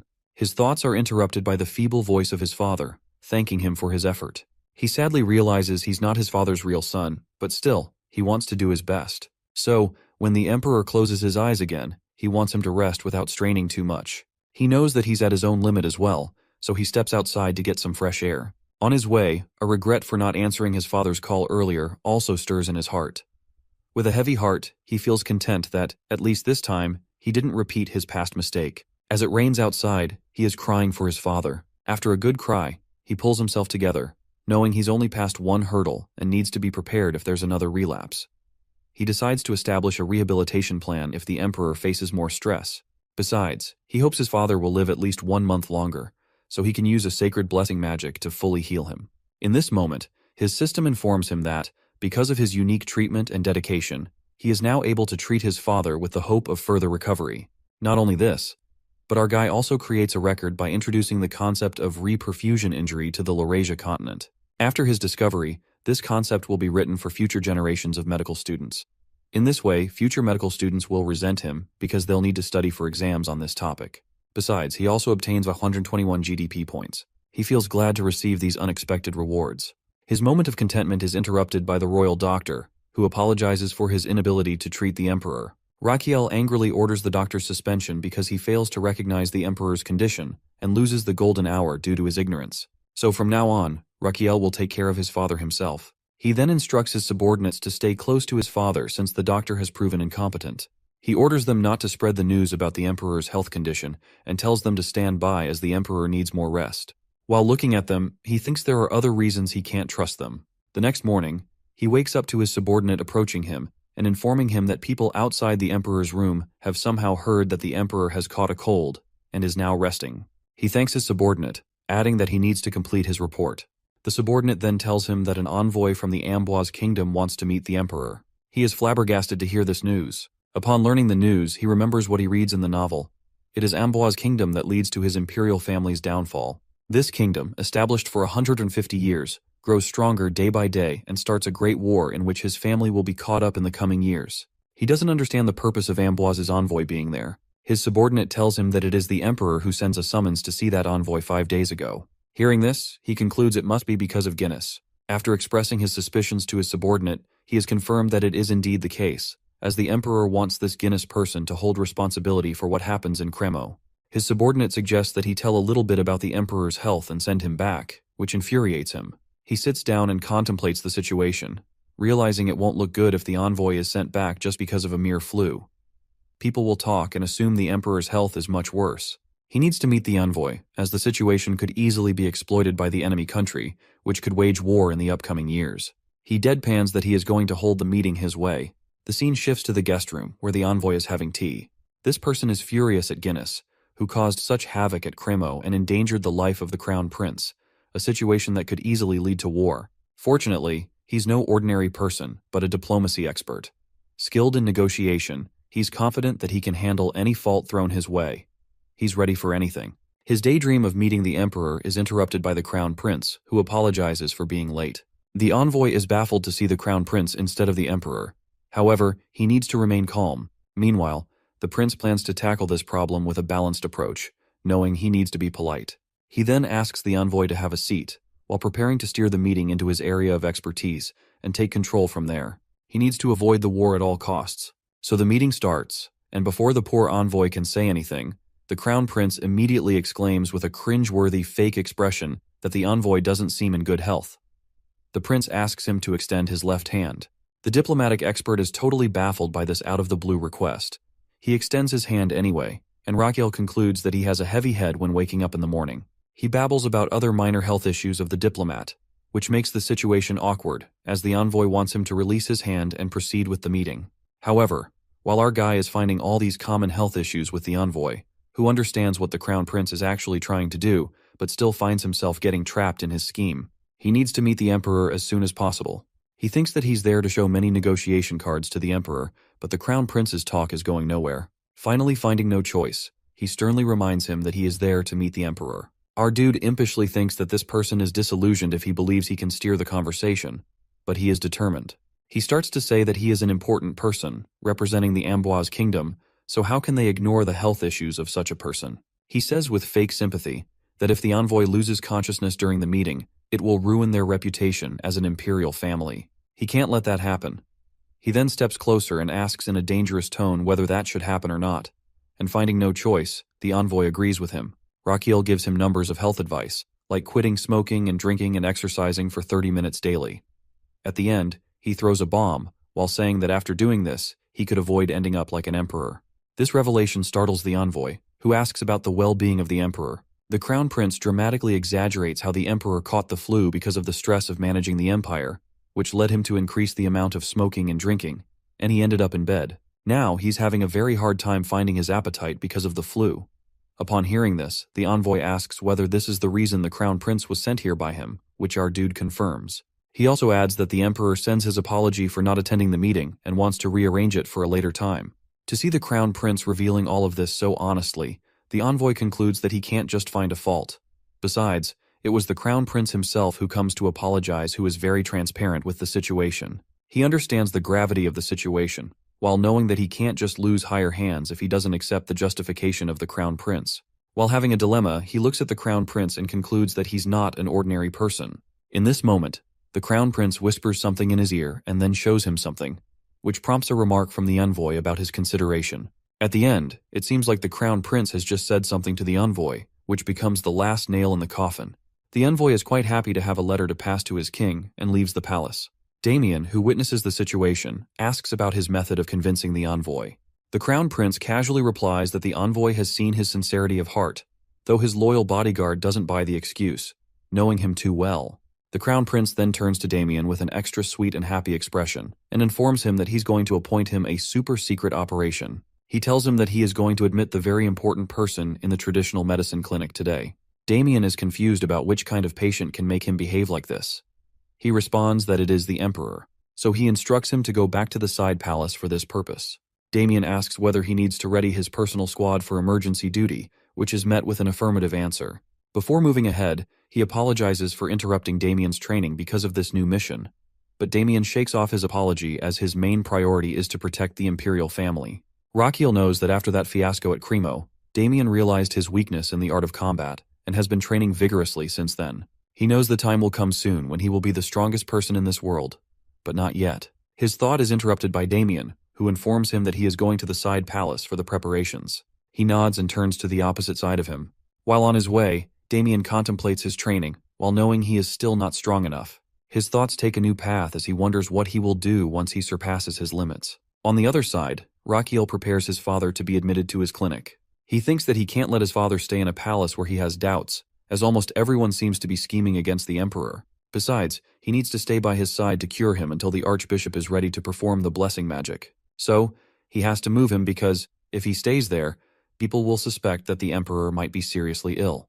While moving forward, he is evilly happy to begin preparations to receive another VIP patient in his clinic, knowing that the effects of his letter might show themselves soon.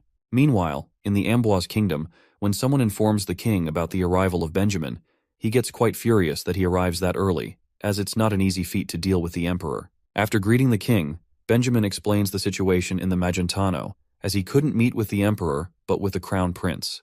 The scene flashes to the meeting of Benjamin with our guy, who tells him that the king should just be aware of the situation at Cremo.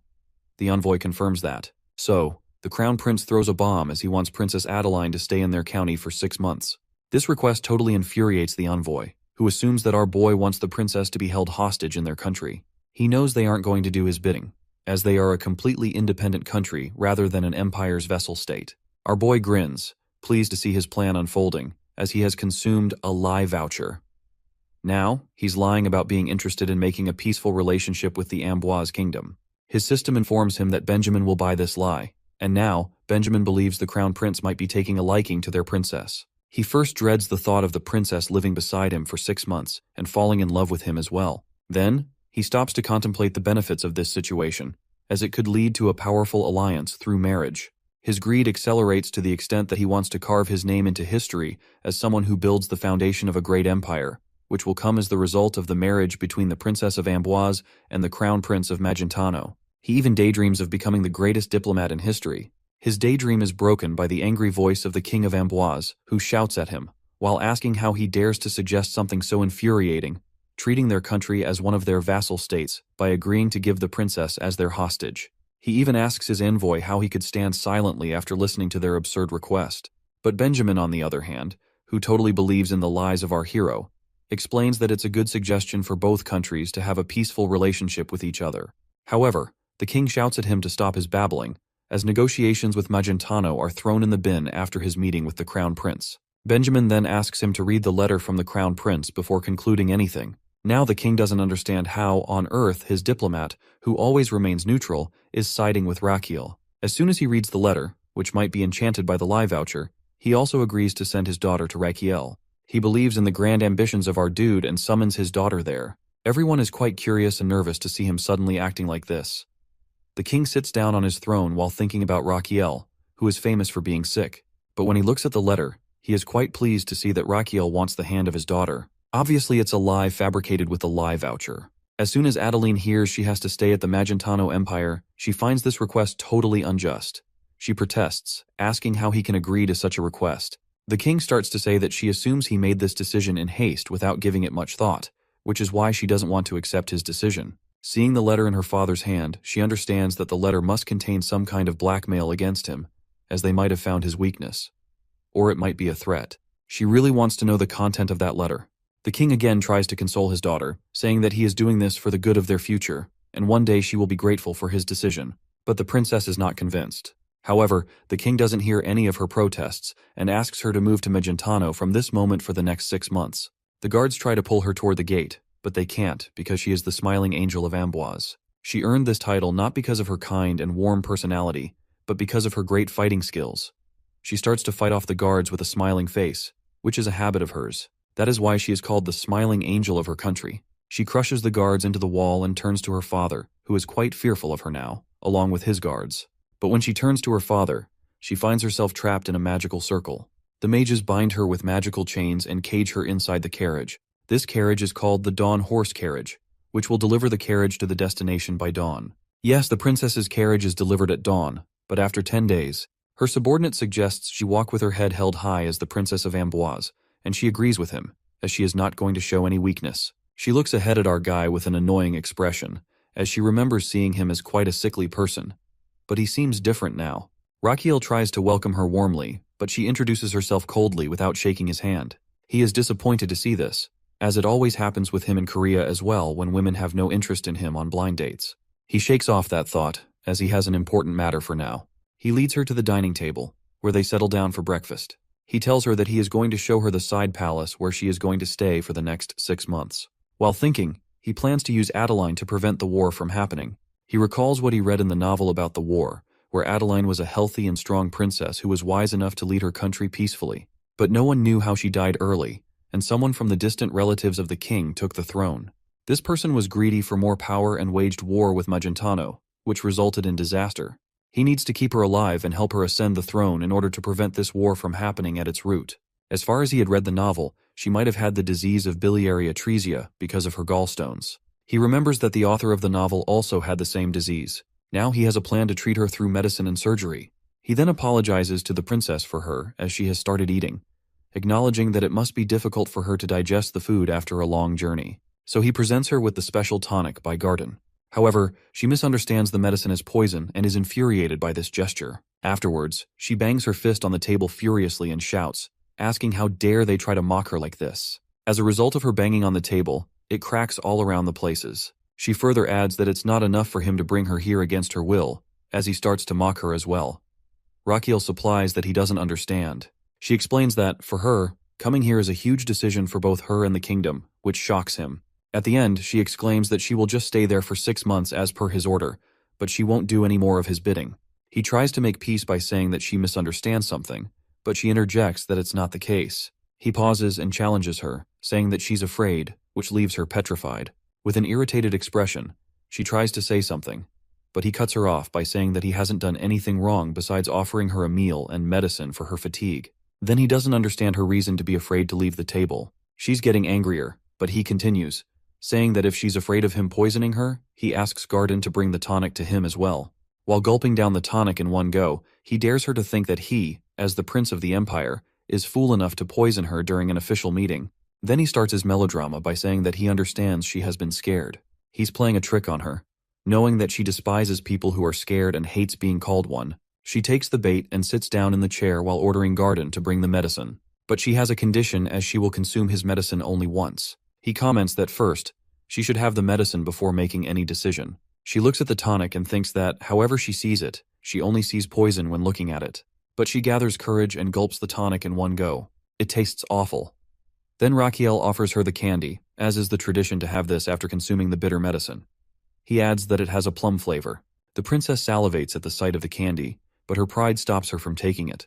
She finally takes it, and the guy offers her the grape-flavored one as well. She feels like this sweet tastes like heaven, but she gathers her pride, stands up from her place, and adds that she's done with the medicine and dessert and would like to leave. He questions if she's going already. She retorts that there's any reason for her to stay there. He answers negatively, while adding that she will be guided to her room by the Lord Chamberlain. On her way to her chamber, she wishes that she does not want to see him during these 6 months. Later, Adeline is seen exercising with her knights and is very happy with the results of today's exercise. When she turns to her knights, they all seem quite tired. She asks them why they're tired, because she doesn't feel any fatigue. Her knight answers that it's because they've traveled for 10 days, nothing else. His statement makes her think about why she's not feeling that fatigue at all, unlike her knights. Suddenly she realizes that it might be because of the tonic she had consumed, but she doesn't want to admit that it's the case. Suddenly, the children and old people going to a particular area of the side palace catch her eye. She assumes that they can't be the workers of the side palace. They look sick and are heading towards the direction of the crown prince. Curiosity gets the better of her, and she follows these patients to see what's the matter. Then she spots the crown prince, who is prescribing to the patient about his illness and telling them to avoid oily food and alcohol. He is giving the patients further instructions and heading in the same direction she is in. She immediately hides herself and sighs in relief as she is saved. But at this moment, Raquel comes out of nowhere and asks her what her purpose is to be here. She doesn't understand what to say. He adds that this is the consultation room, and she needs to fill out the papers to be here. Then he seriously asks her whether she is lined up in the queue properly, but she doesn't understand anything which he is saying. He then seriously reveals that this is the place where they tend to their patients without any bias. So, she needs to follow protocols to get here, just like anyone else. Then he seriously orders her to start by filling out the consultation paper and wait in line. After 2 hours, she is in front of him, gathering as much indifference as she can while showing him the consultation paper. Our guy knows that she will do it. Meanwhile, she expresses that she is not some biased person who would abuse her authority. He expresses his delight that she is there, as he himself wanted her to be examined. She is confused to hear his statement. Then he finally turns to her and deadpans whether she has never been curious about the real reason he brought her here. This statement makes her think about his original reason for bringing her here, because she initially thought it was to humiliate her because of what happened in Cremo.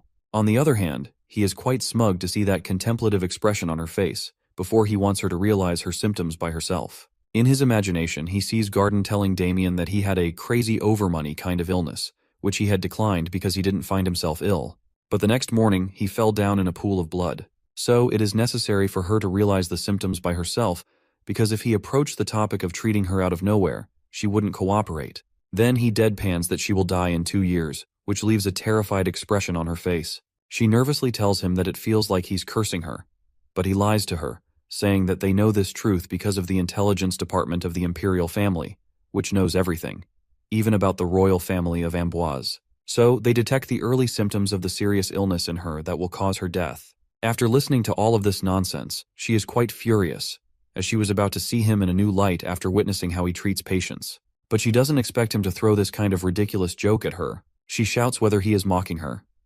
He tries to reason with her, saying that his only intention is to treat her illness. To sense her doubt, he suggests that he will prove it to her. With that, he summons Bobok and asks if he is going to give it some task while adoring his summon. She, on the other hand, is quite shocked to see that he has summoned a monster. He then introduces both of them to each other, while adding to Adeline that Bobok analyzes the medicine at his clinic, but today it is going to perform a different task. Now he is going to perform an acupoint scan with the help of his summon. 3 days ago, he was lying on his bed while feeling quite exhausted because of his irregular sleep pattern. His large intestine was complaining and revolting against him, along with the other organs. They want him to have a good night's sleep. He informs his organs about the arrival of the princess in 3 days while wanting to express his concern, but they don't let him finish, as they think that he is going to propose to her. With the excitement of the expected wedding, the large intestine even grants him 1,000 HP, but as soon as he explains that he doesn't intend to marry her but wants to cure her, the intestine immediately wants a refund. He then blackmails them, while saying that if they want him to let them sleep, they should help him sort out his problem, as he wants the princess to realize her symptoms and believe that she is ill. After thinking for a while, his heart gives him a suggestion to level up his pulse reading skill. Liver explains that he could show her health report to the princess through the pulse reading skill. He doesn't understand how he can show it to her. He checks his pulse reading skill and finds 2,500 HP there as well. He can level up his skill by consuming his HP. He has purchased the next level, but after reading the description, he decides to level it up a little more. He keeps leveling up until he reaches level 10. By acquiring this skill, now he can not only read the pulse but also show it to his patient as well. Not only this, he has also unlocked another skill in which he can show the test results to the patient on the external screen. Back in the present, he shows the external screen, on which the image of the princess's gallbladder is displayed. She doesn't believe in him, so he tells her to press her stomach, and when she does so, there is movement in the picture. It makes her believe that it is indeed her gallbladder. He states that he understands, as it must be surprising for her to see her internal organ. But she is sad now, understanding the gravity of the situation she is in. Meanwhile, he explains to her that the gallstone inside her will eventually block her bile duct. In this way, the bile that's supposed to pass through her bile duct to her duodenum will go to her liver. From there, her liver, spleen, and pancreas will start to deteriorate.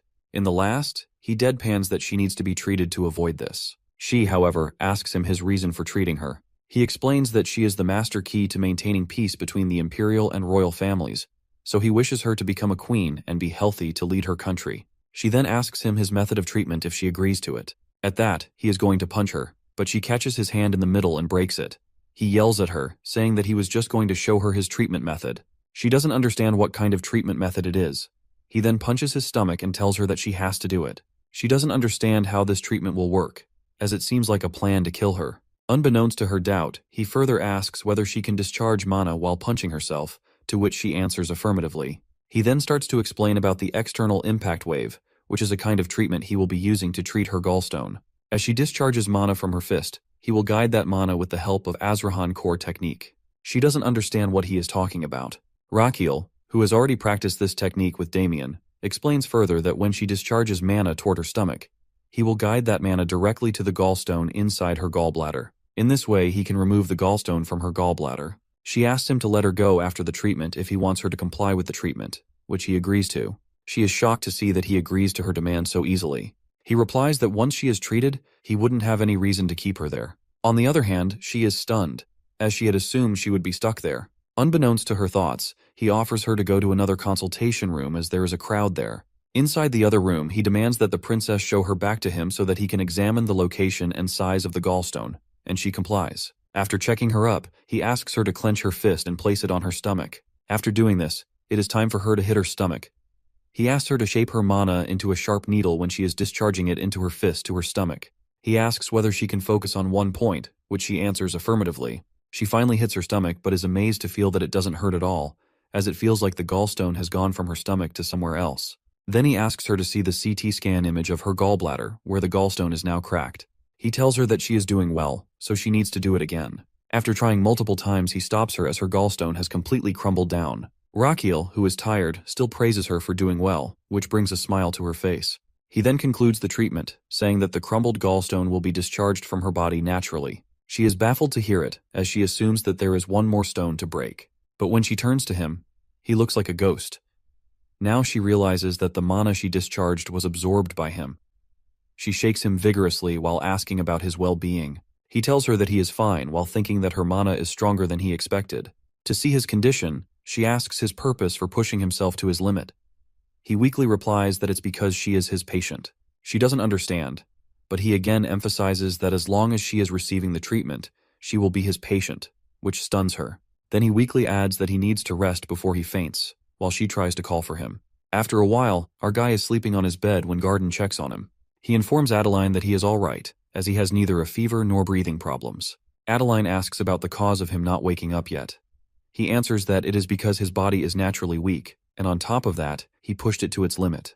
She tries to apologize for it, but Garden shakes his head, adding that Rakiel had told him in advance that he might faint, so she shouldn't think too much about it. Seeing her confused expression, he explains that it is a common occurrence for our guy to put others before himself. Garden also expresses his worry about his master in this regard. Listening to everything, her sharp edges soften as she realizes she was too shallow not to trust someone as good-hearted as Rakiel. Seeing her response, his system informs him that, although his actions were purely selfish, his devotion deeply affects his patient's heart. Not only this, his act of sincerity and devotion will bring a positive change in the future, possibly referring to the prevention of war. Now he has formed a patient-doctor bond with Adeline, as she will no longer question her medical treatment in the future. With a soft expression, she holds his hand. Seeing this, his organs try to stop her, believing she is deceived by him. At the same time, his intestine grants him 1500 HP for his actions. Meanwhile, Garden also notices her holding Rakiel's hand, and a green light appears above his head as a sign of a possible relationship between Adeline and Rakiel. When Rakiel is well rested, he meets her, and she immediately asks about his well-being. He answers that he was fine to begin with, and asks what he said before fainting. She tries to tease him, adding how emotional he became, while saying that she is now his patient.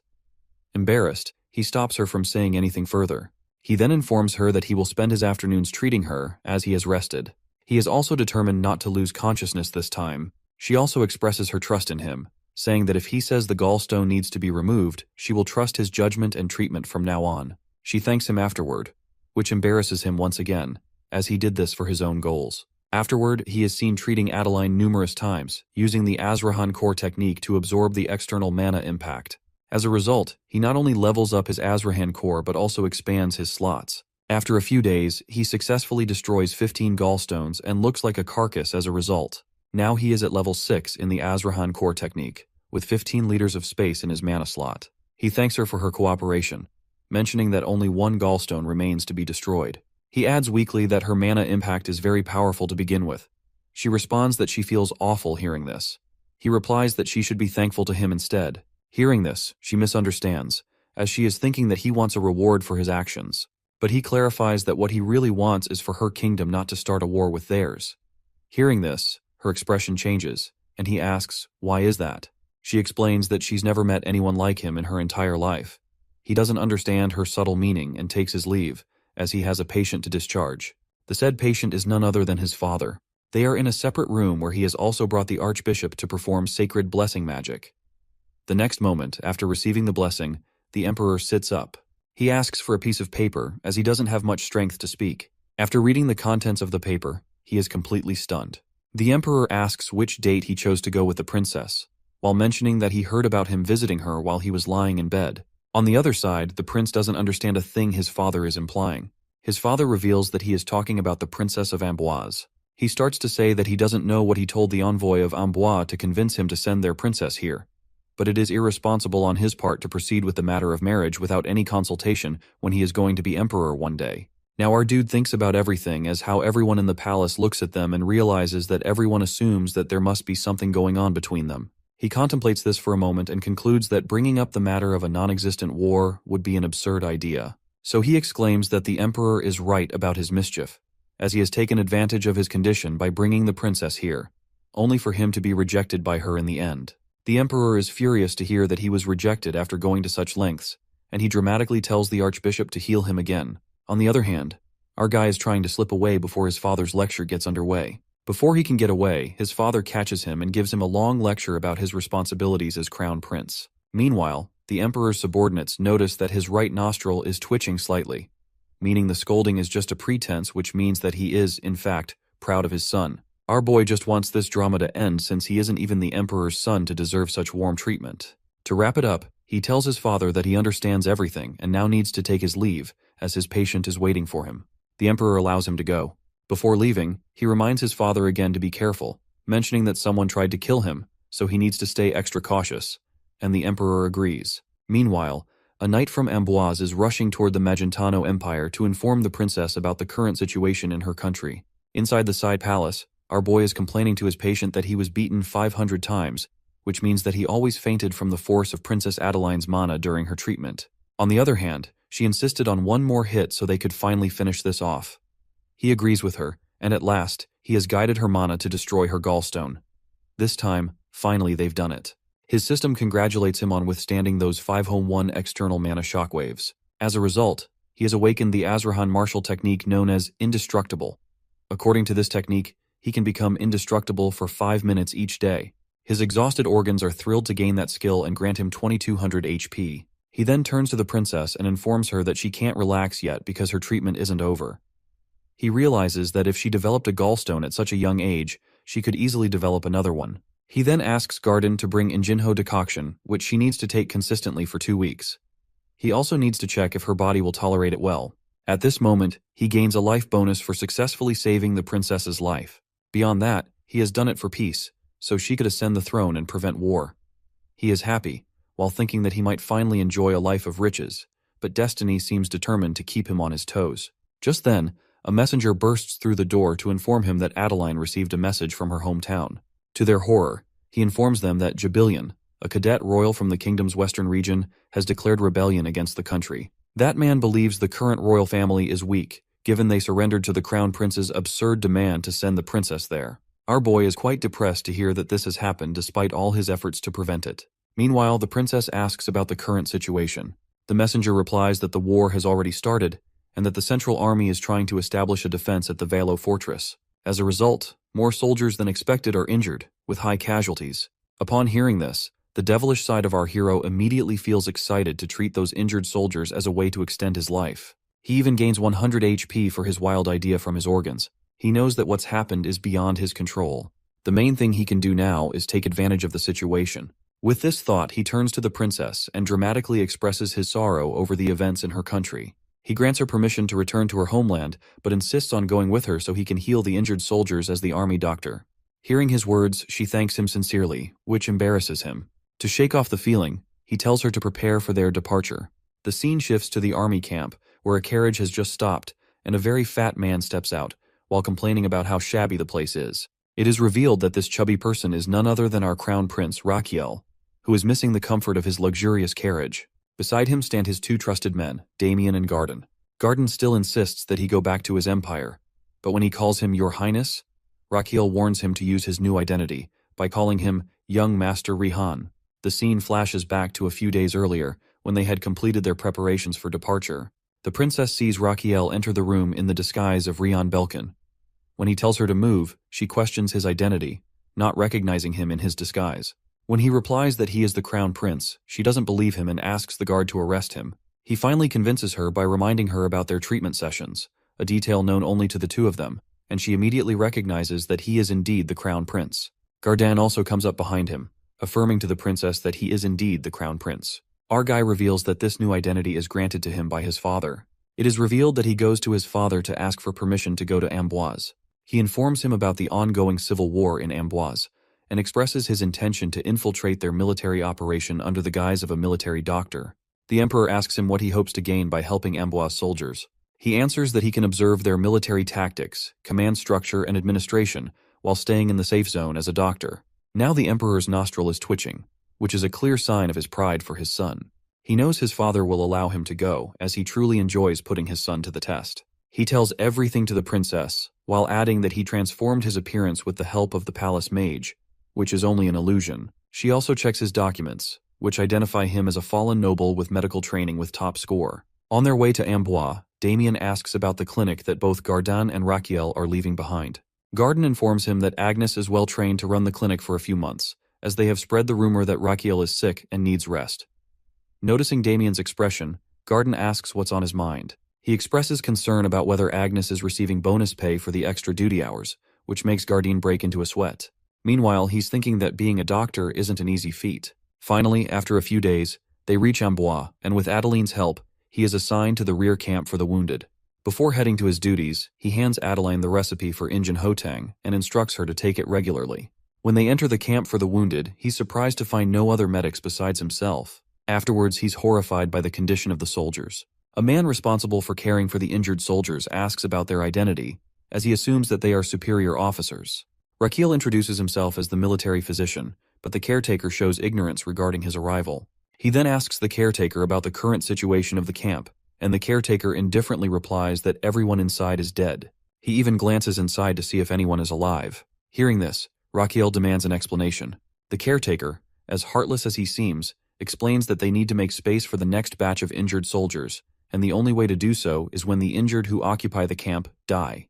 He even complains about how bothersome it is to clear the bodies. Raquiel doesn't like this one bit, as there's no way he's getting any life bonus from this situation. So he asks the caretaker to bring him to the commander of the camp. Meanwhile, the said commander is enjoying wine in his luxury tent when someone suddenly tries to strike him. He luckily dodges the attack and turns to face his assailant. It turns out to be Damien and Raquiel. Damien asks if he should beat the man up. Raquiel responds to make it worth 2 months' salary without killing him. With that, Damien starts beating the commander constantly, while the commander tries to reason with them, and claiming that he is the head officer in charge of the camp. However, Raquiel reveals his documents, which states that he is an undercover royal inspector sent here to take the commander down.